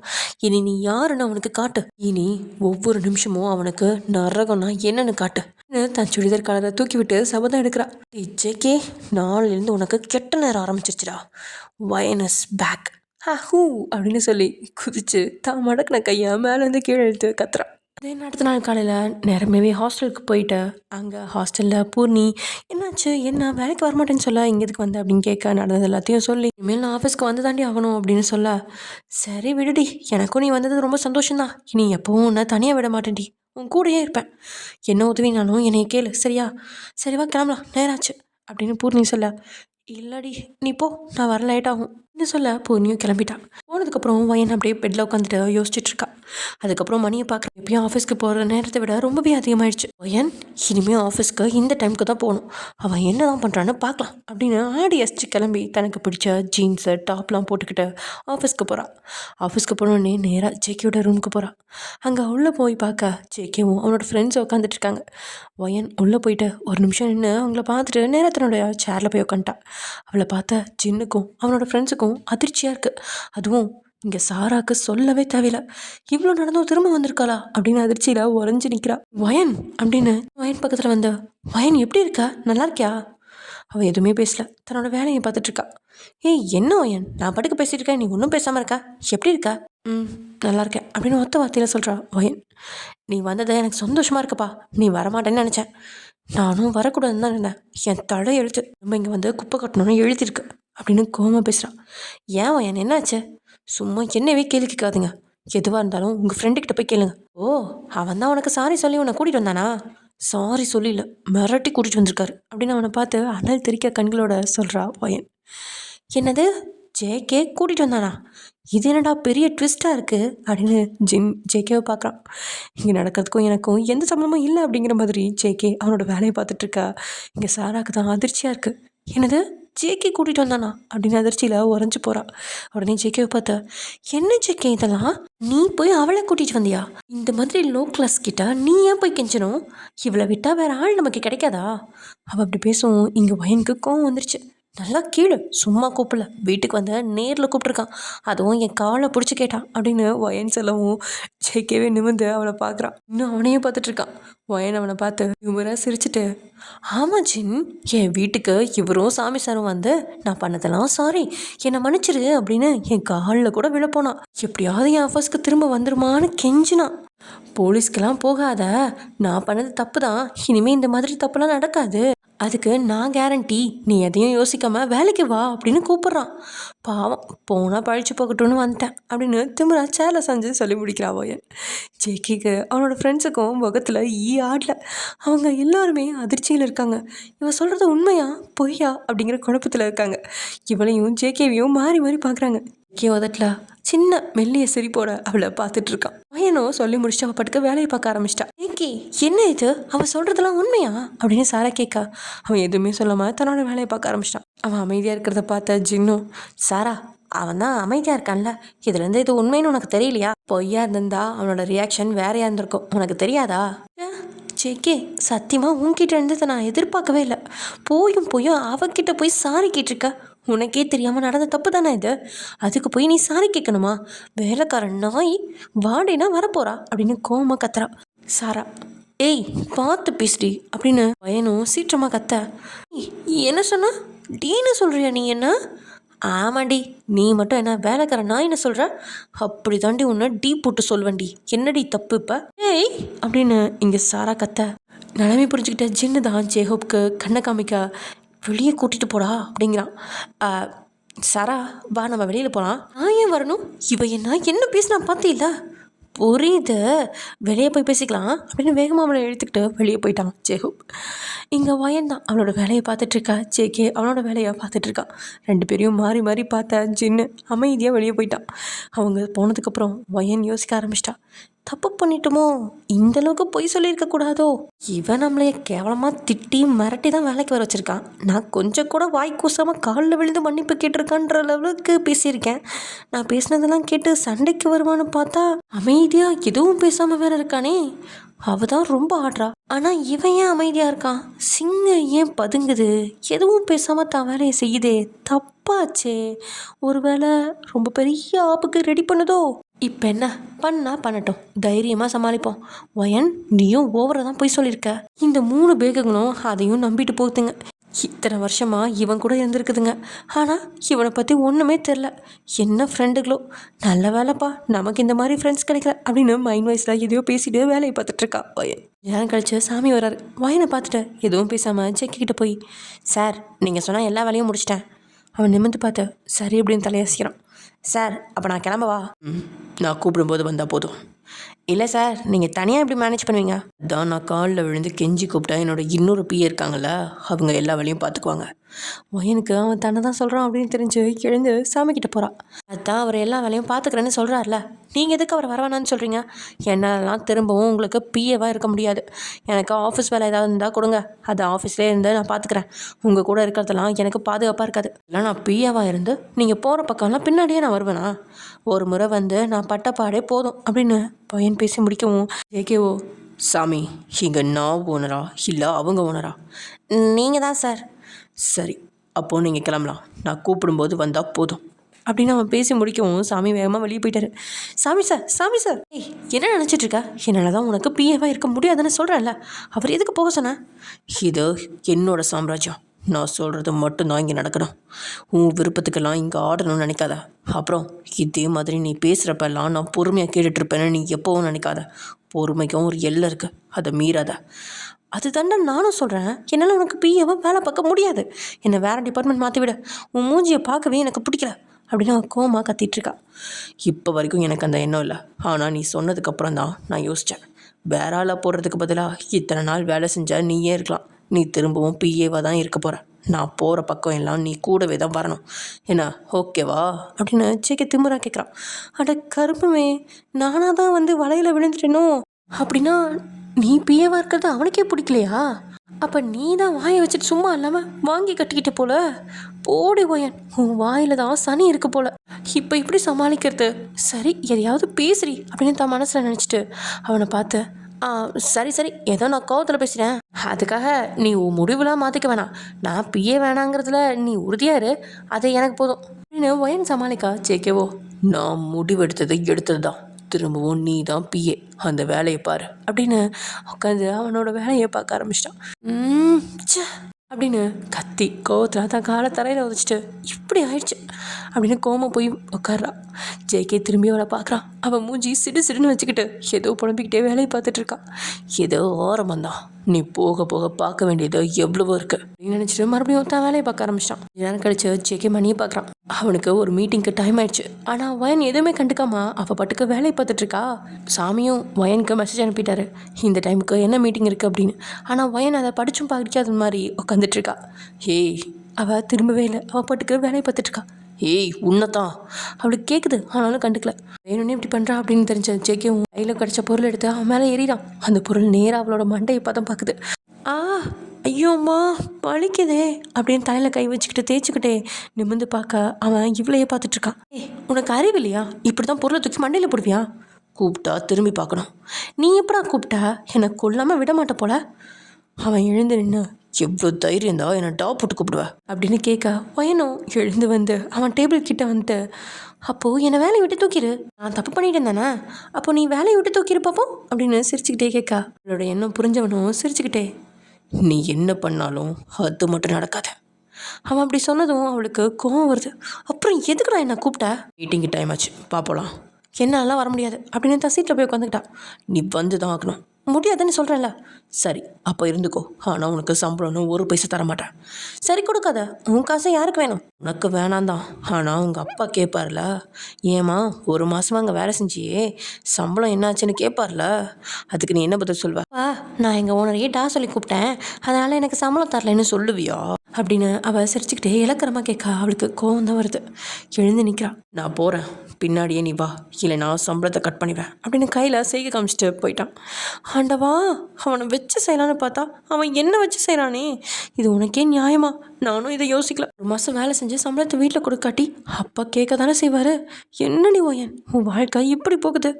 சரிடி ஓயன், நம்பிக்கை கைவிடாத, அவனை பழிவாங்க வேறு விஷயம் ஏதாவது கிடைக்குமான்னு யோசி அப்படின்னு தான் ஃபைலை தூக்கிக்கிட்டு அவன் பின்னாடியே போகிறான். மீட்டிங் ஹாலில் தனக்கும் அதுக்கும் சம்மந்தமே இல்லை அப்படிங்கிற மாதிரி நின்றுட்டுருக்கா. அவனும் மீட்டிங் நடக்க ஓயனையும் கவனிச்சு தான் இருக்கான். ஒரு ஸ்டேஜில் தூங்கி விழுந்துட்டான். பார்த்தா அவங்க இருந்தவங்க எல்லாத்துக்குமே ஷாக்காக தான் இருக்குது. இவன் இதை கவனிச்சிட்டான். தான் கையில் இருந்த பேனாவை அவன் மேலே எறிதான். தூக்கத்துலேருந்து எழுந்துவா ஒயன் பிரசன் சார் அப்படின்னு அலறி அடிச்சிட்டு சொல்ல அப்படி சொன்னதை கேட்டு அங்கிருந்து எல்லாருமே சிரிக்கா ஜின்னும் ஜேஹோப்பும் கூட சிரிச்சிட்டாங்க. அதுக்கப்புறம் இந்த உலகத்துக்கு வந்தவ சிரிச்சுக்கிட்டே மழுப்பலோட சாரி சார் நேற்று நல்லா தூங்கலை அதான் அப்படின்னு இழுக்கிறா. இவனும் கெட்டா அப்படின்னு கத்துறான். தேங்க்யூ சார் அப்படின்னு எழுந்து வெளியே ஓடிட்டா ஒயன். நேராக கேன்டீனுக்கு போய் அங்கே தனக்கு பிடிச்ச எல்லா சாப்பாடையும் வகை வகையாக வாங்கி சாப்பிட்டுட்டு இருக்கா. அப்போதான் பூர்ணியும் அவளோட ஆளும் வராங்க. அவளை பார்த்துக்கிட்டே அவளோட பக்கத்தில் உட்காராங்க. என்ன வச்சி இப்படி பண்ணிட்ட? உனக்கு செம்ம தைரியம் தான் போ. என்னடா பண்ண? பின்ன சிங்கம் முன்னாடியே சும்மா கெத்தா தூங்கியிருக்கியே, பின்ன என்னடா பண்ண சொல்ற? அவன் மொக்க போடுறான்டா, சத்தியமா நல்லா முடியல தெரியுமா? எப்படா வெளியே போகணும்னு காத்துட்டு இருந்தேன். நல்ல வேலை அவனே போக சொல்லிட்டான். ஆனாலும் தில்லு தான் மச்சி உனக்கு அப்படின்னு பூர்ணியோட லவர் பேசிட்டு இருக்கா. பூர்ணிக்கும் அவன் ஏன் அப்படி செஞ்சா அப்படிங்கிறத ஓரளவுக்கு தெரியும். அதனால அவன் அமைதியாகவே இருக்கா. வயன் இருந்தாலும் நீ பண்ணது தப்பு தாண்டி, பார்த்து நடந்துக்கோ அப்படின்னு சொல்கிறா பூர்ணி. சரி அதெல்லாம் விடுங்கப்பா, சாப்பிட்றீங்களா அப்படின்னு அவங்களுக்கும் சேர்த்து ஆர்டர் பண்ணி எல்லாரும் சேர்ந்து ஒன்றா சாப்பிட்டுட்டு இருக்காங்க. கரெக்டாக சாப்பிட்டு முடிக்கிறப்ப இங்கே ஜின்னும் ஜேஹோப்பும் வர அவங்களையும் உள்ளே சேர்த்துட்டு அவங்க கூடயும் சேர்த்து ஒரு ரவுண்டு போக கடைசியில் பில்லை ஜின்னு தலையில் கட்டிட்டாங்க எல்லாரும் சேர்ந்து. ஜின்னும் புலம்பிக்கிட்டு அட பாவிகளா, 5 ஸ்டார் 7 ஸ்டார் ஹோட்டலில் கூட இவ்வளோ பில்லு வராதுடா அப்படின்னு கட்டி முடிச்சுட்டு வெளியில் வரான். சமயம் இங்கே ஜின்னை கோத்து விட்டு இங்கே ரூமுக்குள்ளே உள்ளே என்ட்ரானா வயன். அவளை பார்த்து 1 மினிட் அப்படின்னு சொல்ல இவ்வளோ அப்படி நிற்கிறா. அவனும் அமைதியாகவே இருக்கான். என்னடா நிற்க சொல்லிட்டு ஒன்றுமே பேச மாட்டேங்கிறான் அப்படின்னு சொல்லி திரும்பி பார்க்க அவன் இவ்வளோ தான் பார்த்துட்ருக்கான். என்ன இப்படி பார்க்குறான்? சரி நம்மளே கேட்போம், அந்த நாய் என்னைக்கு பேசியிருக்கு அப்படின்னு மனசில் நினச்சி. சொல்லுங்கள் சார், எதுக்கு கூப்பிட்டீங்க? இங்கே பாரு, வேலை நேரத்தில் வேலை சரியாக நடக்கணும். உன் வேலையை நீ சரியாக செய்யணும், இல்லை எனக்கு பிடிக்காது. இல்லை இப்படி தானே நடந்துக்குவேன், அலட்சியமாக இருப்பேன்னு நீ சொன்னால் ஒத்த பைசா சம்பளம் தரமாட்டேன். என்ன சொல்கிற? சார் நான் ஒன்றும் வேணும்னே தூங்கலை, தூக்கம் வந்துச்சு அதனால தான் தூங்கினேன். நீ ரொம்ப மொக்க போட்ட, அது எனக்கே தாங்க முடியாமல் என்ன அறியாமலே தூங்கிட்டேன். நான் என்ன பண்ண முடியும் சார்? Stop it. நீ சொல்கிற விளக்கத்தை கேட்குறதுக்கு நான் இங்கே ரெடியாக இல்லை. வேலை செய்கிறது நான் செய், இல்லையா என் பணத்தை கொடுத்துட்டு நீ போயிட்டே இருக்கலாம். ஆமாம், அப்படி முடிஞ்சிருந்தாதான் நான் வேலைக்கே வந்திருக்க மாட்டேனே. இங்கே திரும்ப வேலைக்கு வந்த உங்ககிட்டலாம் திட்டு வாங்கணும்னு எனக்கு என்ன தலையெழுத்தா? அங்கே என்ன முணங்குறா? ஒன்றும் இல்லை சார், சொல்லுங்க அப்படின்னு முகத்தை திருப்பிக்கிறான். அப்படி இல்லைனா அங்கே ஒரு டேபிள் போட்டிருக்கேன்ல, அதில் நீ உட்காந்துக்கோ. காலையில் வந்ததுலேருந்து சாயங்காலம் போகிற வரைக்கும் நீ அந்த டேபிள்லேயே உட்காந்துக்கலாம். எந்த வேலையும் செய்ய வேணாம். மாதம் மாதம் உனக்கு ஓசி அவங்க சம்பளத்தை நான் கொடுத்துட்றேன் அப்படின்னு சொல்ல, கண்ணா லட்டு திங்க ஆசையா அப்படின்னு தான் மனசுக்குள்ள நினச்சி, ஐ இந்த ஐடியா சூப்பராக இருக்கே, சும்மாவே சம்பளம் வாங்கலாமா? கேள்விப்பட்டதே இல்லையே, நல்லா இருக்கும் போலையே, ட்ரை பண்ணலாமா அப்படின்னு யோசிக்க ஆரம்பிக்கும்போது தான் ஓகே ஒரு நிமிஷம் அப்படின்னு உள்ளே வரா சாரா. வந்துட்டான் வேணாமணிக்கு. நான் திட்டு வாங்குறது எப்படி தான் இவளுக்கு தெரியுமோ, மோப்பம் பிடிச்சிட்டே வந்துட்டா போல அப்படின்னு மனசுக்குள்ள புழம்ப ஆரம்பிச்சிட்டா வயன். வந்து அவன் பக்கத்தில் நின்று, நீ சொன்னதெல்லாம் நானும் கேட்டுட்டு தான் இருந்தேன், நீ சொன்ன ஐடியா நல்லா தான் இருக்குன்னு நினைக்கிறேன் நீ சொல்ல. என்ன ஓனா தானா வழியை வந்து நமக்கு சப்போர்ட் பண்ணுதே, சரியில்லையே. ஒரு பொறு, அவள் இன்னும் முடிக்கல, அவன் முடிக்கட்டும் அப்படின்னு அழைப்பாயிரம் தன்னோட மனசை கட்டுப்படுத்தி வச்சுக்கிட்டு இருக்கா ஓயன். சாராவோ தொடர்றா. நீ சொன்னது எல்லாமே ஓகே தான், ஆனால் ஓசியில் கொடுக்குற சம்பளம் பிச்சை போடுற மாதிரி ஜேகே. அன்மானம் உள்ள ஒரு பொண்ணும் அதை ஏற்றுக்க மாட்டான்னு நினைக்கிறேன். அதனால இந்த ஒரு முறை அவளை மன்னிச்சிரு அப்படின்னு அவளுக்கு பறிஞ்சு பேசுகிற மாதிரி பேசுகிறா சாரா. சாரா, அவளுக்கு நான் பிச்சை தான் போடுறேன், இதில் என்ன சந்தேகம்? எந்த வேலையும் பார்க்காம ஊசியில் காசு கொடுக்குறேன்னா அதை பிச்சையாக தானே கொடுப்பேன் அப்படின்னு அவளை பார்த்து ஒரு அர்த்தமுள்ள புன்னகையோட சிரிக்கிறான் ஜேகே. பையனுக்கு தான் பத்திக்கிட்டு வருது. அட பாவி, அவனே சும்மா தான் இருந்தான், இவ வந்து ஏற்றி விட்டாலே. வேலை செய்யாமலே காசு வாங்கலான்னு நினச்சேன், நடக்காது போலையே. அப்படி நடக்கக்கூடாதுங்கிறதுக்காக தானே இப்படிலாம் பேசுதுங்க. சரி நம்ம ஏன் அவங்க என்னத்தை கெடுக்கணும்? இப்போ நமக்கு ரோசம் வந்து நம்ம திட்டிகிட்டு போய் வேலை செய்யணும்னு நினைப்பாங்க. நம்ம கொஞ்சம் டிஃப்ரெண்ட்டாக அவங்கக்கிட்ட பேசிட்டு நம்ம போய் நம்ம வேலையை பார்ப்போம் நினச்சிட்டேன். சார் நான் அப்போவே சொல்லிட்டேன், எல்லாருமே வேலையில் மிஸ்டேக் பண்ணுறாங்க தான். ஏன் நீங்கள் கூட இத்தனை வருஷத்தில் ஒரு மிஸ்டேக் கூட பண்ணியிருக்க மாட்டிங்களா? நானும் அதே மாதிரி தான் மிஸ்டேக் பண்ணியிருக்கேன். அதுக்குள்ளே நீங்கள் என்னென்னமோ பேசுகிறீங்களே, இது எந்த விதத்தில் நியாயம்? எந்த ஒரு கேடுகிட்ட ஓனரும் யாருக்கும் ஓசியில் சம்பளம் கொடுக்க மாட்டான். அப்படி நீங்கள் சொன்னாலும் அது உண்மைன்னு நான் நம்பணுமா? போங்க சார், போய் வேறு வேலை இருந்தால் பாருங்கள், எனக்கு நிறைய வேலை இருக்குது, என்னை டிஸ்டர்ப் பண்ணி என் வேலையை கெடுக்காதீங்க அப்படின்னு சொல்லிக்கிட்டு தான் சேரில் உட்காந்து வேலையை பார்க்குறான். இங்கே சாராக்கு வயன் பெருசாக ரியாக்ட் பண்ணுவா அப்படின்னு நினச்சி ஏமாற்றமாக இருக்குது. ஜேகே சின்னதாக சிரிச்சுட்டு உட்காந்து வேலையை பார்க்க ஆரம்பிச்சிட்டான். அப்பாடா! ஒரே நாள்ல எவ்வளோதான் சமாளிக்கிறது? மாத்தி மாத்தி யாராவது இப்படி பண்ணா என்னதான் பண்றதோ? வயன், இவங்கள சமாளிக்கவே நீ நெறைய சாப்பிடணும் போலயே! நாளைக்கு இந்த ஜின்ன கூட்டிட்டு கேன்டீன் போகணும் அப்படின்னு யோசிச்சுக்கிட்டே வேலைய பார்க்குறா வயன். டைம் ஸ்கிப் ஆகுது. கிட்டத்தட்ட 1½ வாரம் கழிஞ்சிருச்சு. வயனும், ஐயோ! எப்படா விடுவாங்க அப்படின்னு டைம் பார்த்துட்டே இருந்து விட்டா போதுன்னு ஹாஸ்டல் கூட்டிட்டா. அங்கே போய் தன்னோட ட்ரெஸ் எல்லாம் மாற்றிட்டு ஃப்ரெஷ் ஆகிட்டு அப்படியே அம்மாவுக்கும் அப்பாவுக்கும் ஒரு 1/2 மணி நேரம் ஃபோனை பேசிட்டு அப்புறம் போய் பூர்ணி கூட சாப்பாடெலாம் முடிச்சுட்டு வந்து அப்பாடா அப்படின்னு பெட்டில் உட்கார்றா. பூர்ணியும் அவளே கொஞ்ச நேரம் பார்த்துட்ருக்கா. ஹேய் பூர்ணி, எதுக்குடி என்னவே இப்படி பார்த்துட்ருக்கா? வெக்கமாக இருக்குடி அப்படின்னு சொல்லி சிரிக்கா. பூர்ணியும் சிரிச்சிட்டு, இல்லை வயன், பார்க்க எனக்கு ரொம்ப ஆச்சரியமாக இருக்குடி. ஏன்? இல்லடி, உனக்கு நடந்தது எவ்வளோ பெரிய விஷயம். நடந்து கிட்டத்தட்ட 1½ வாரம் ஆயிடுச்சு தான். இருந்தாலும் அதுக்குள்ளே நீ அதுலேருந்து வெளியே வந்துட்ட. எப்படி உன்னால் முடியுதா? இன்னும் பூர்ணி கேட்கா. இந்த கேள்வி நீ ஆச்சரியமாக கேட்குறியா இல்லை உன்னால் எப்படி முடிஞ்சுது அப்படின்னு கேவலமாக கேட்குறியா? நீ பொடி எருமை, உன்னை போய் நான் கேவலமாக நினைப்பேன்? லூஸு, எப்படி நீ அதுலேருந்து வெளியே வந்தேன்னு கேட்டேன். நான்லாம் இருந்திருந்தா என்ன பண்ணியிருப்பேன்னு என்னாலே யோசிக்க முடியல. இன்னும் பொண்ணி சொல்ல வயனும், என்னடி பண்ணுறது? ஊரில் நாய் தொலை நிறைய இருக்குது. இதில் நாய் கடிச்சிச்சுன்னு நம்ம செத்தா போயிடும். இல்லை அதுக்கான மருந்து போட்டுக்கிட்டு நம்ம நார்மலாக தானே சுற்றிட்டுருக்கோம். அந்த மாதிரி தாண்டி இதுவும். இன்னும் ஒய்யன்னு சொல்ல இதுக்கு மேலே அதை பற்றி பேசி அவளுக்கு சங்கடப்படுத்தக்கூடாது அப்படின்னு சொல்லி பூர்ணியும் கமெண்ட் இருந்துக்கிட்டான். டைம் ஸ்கிப் ஆகுது. ஜேகே ஒரு அவார்ட் வாங்கியிருக்கான். அதுவும் தமிழ்நாட்டு லெவலில் 1st பிளேஸில் இருக்க பிஸ்னஸ் மேன் அண்ட் இந்தியா லெவலில் 5th பிளேஸில் இருக்க பிஸ்னஸ் மேன் அப்படின்னு சொல்லிட்டு அவார்ட் வாங்கியிருக்கான். அப்படியே ஆஃபீஸ் ஸ்டாஃப்ஸ் முன்னாடி ஜேகேவை கூப்பிட்டு வச்சு எல்லாத்தையும் சொல்லி அவங்களெல்லாம் கங்க்ராட்ஸ் பண்ண வச்சு ஜேகே அப்படியே ரூம்குள்ளே நுழைய அவனோட ஃப்ரெண்ட்ஸ்லாம் நிற்கிறாங்க. பார்த்துவேன் ஜென், சொல்ல ஜேகே, நாளைக்கு பார்ட்டி இருக்குடா. வேலை செஞ்சுட்டு இருந்தவங்க எல்லாருமே அதிர்ச்சியோட நிமிர்ந்து பார்த்து, ஏன்னா திரும்பவும் பார்ட்டியா? அந்த ஒரு பார்ட்டிக்கு போயிட்டு வந்ததுக்கே இன்னும் விடை தெரியல அப்படின்னு மைண்ட் வாய்ஸ் நினச்சி சத்தமாக பேசிட்டா. அவளோட ரியாக்ஷனை பார்த்தா இன்னும் கொஞ்சம் ஹேப்புக்கும் சிரிப்பு வந்துருச்சு. ஆனால் ஜெயிக்க இருந்ததுனால கஷ்டப்பட்டு அடுக்கி வச்சுட்ருக்காங்க. அவளோட பேச்சை கண்டுக்காமா, நம்ம ஒரு பிஸ்னஸ் மேன்ஸ் எல்லாமே சேர்ந்து எனக்கும் அப்புறம் அந்த ரஞ்சித்துக்கும் சேர்த்து பார்ட்டி தராங்களாம். டேய், ரஞ்சித்னா அந்த உனக்கு 2வது இடமா வந்திருக்கானே அவன் தானே? ஜென், மினிஸ்டர் வேறு வராரு. எல்லா ஏற்பாட்டையும் நீங்கள் தான் பார்க்கணும். நாங்களா? ஆமாண்டா, நம்ம ஹோட்டல் தான் கேட்டிருக்காங்க. நாளைக்கு ஈவினிங் பார்ட்டி. அதனால் நீங்களே முன்னே இருந்து எல்லாத்தையும் பார்த்துக்கோங்க. உதவிக்கு வேணும்னா சாமியை கூப்பிட்டுக்கோங்க. இது இந்த கம்பெனியோட பார்ட்னர்ஸாக இருந்து நீங்கள் தான் பார்த்துக்கணும். சரிடா, நீ சொல்லணுமா? நாங்கள் பார்த்துக்குறோம். சில தண்டங்க இங்கே சும்மா தானே ஆஃபீஸில் இருக்கு, வேணும்னா அதையும் கூட்டிகிட்டு போங்க அப்படின்னு சொல்லி அவன் வேலையை பார்க்க ஆரம்பிச்சிட்டான். அடி சிறுப்பால நாயே, என்னையும் தண்டனை சொல்கிறேன், உனக்கு இருக்குடி ஒரு நாள் அப்படின்னு கோவம் மனசுக்குள்ள வயன் அவனை திட்டிக்கிட்டே முறைச்சிட்ருக்கான். அவன் முறைக்கிறத பார்த்து இன்னைக்கு தான் சிரிப்பு வருது. சிரிச்சுக்கிட்டே அவகிட்ட போய், வா போகலாமா அப்படின்னு சொல்ல, போய் வா. ஆமாம், அதான் உங்கள் பாஸ் சொன்னதை கேட்டில. சரி வரேன் அப்படின்னு தன்னோட பேக்லாம் எடுத்துக்கிட்டு, சார் போயிட்டு வரேன் அப்படின்னு சொல்ல அவனும் போங்கிற மாதிரி கையசிக்கிறான். இதுக்கு மட்டும் குறைச்சல் இல்லை அப்படின்னு கொஞ்சம் சத்தமாகவே சொல்லிட்டு வெளியே போகிறான். 3 பேரும் காரில் போகிறாங்க. அப்படி பேசிட்டே அந்த ஹோட்டலுக்குள்ளே போக வயன் தான் அந்த ஹோட்டலில் ஆன்னு பார்த்துட்ருக்கா. இது யாரோட ஹோட்டல்? இதுவும் ஜேகேவோட ஹோட்டல் தான் அப்படின்னு சொன்னோடனே அப்படியே அமைதியாயிட்டா வயன். என்ன அமைதியாயிட்டா? இல்லை, இதில் ஒரு நாளாவது தங்கணும்னு ஆசையாக இருந்துச்சு, சாப்பிட்ணுன்னு ஆசையாக இருந்துச்சு.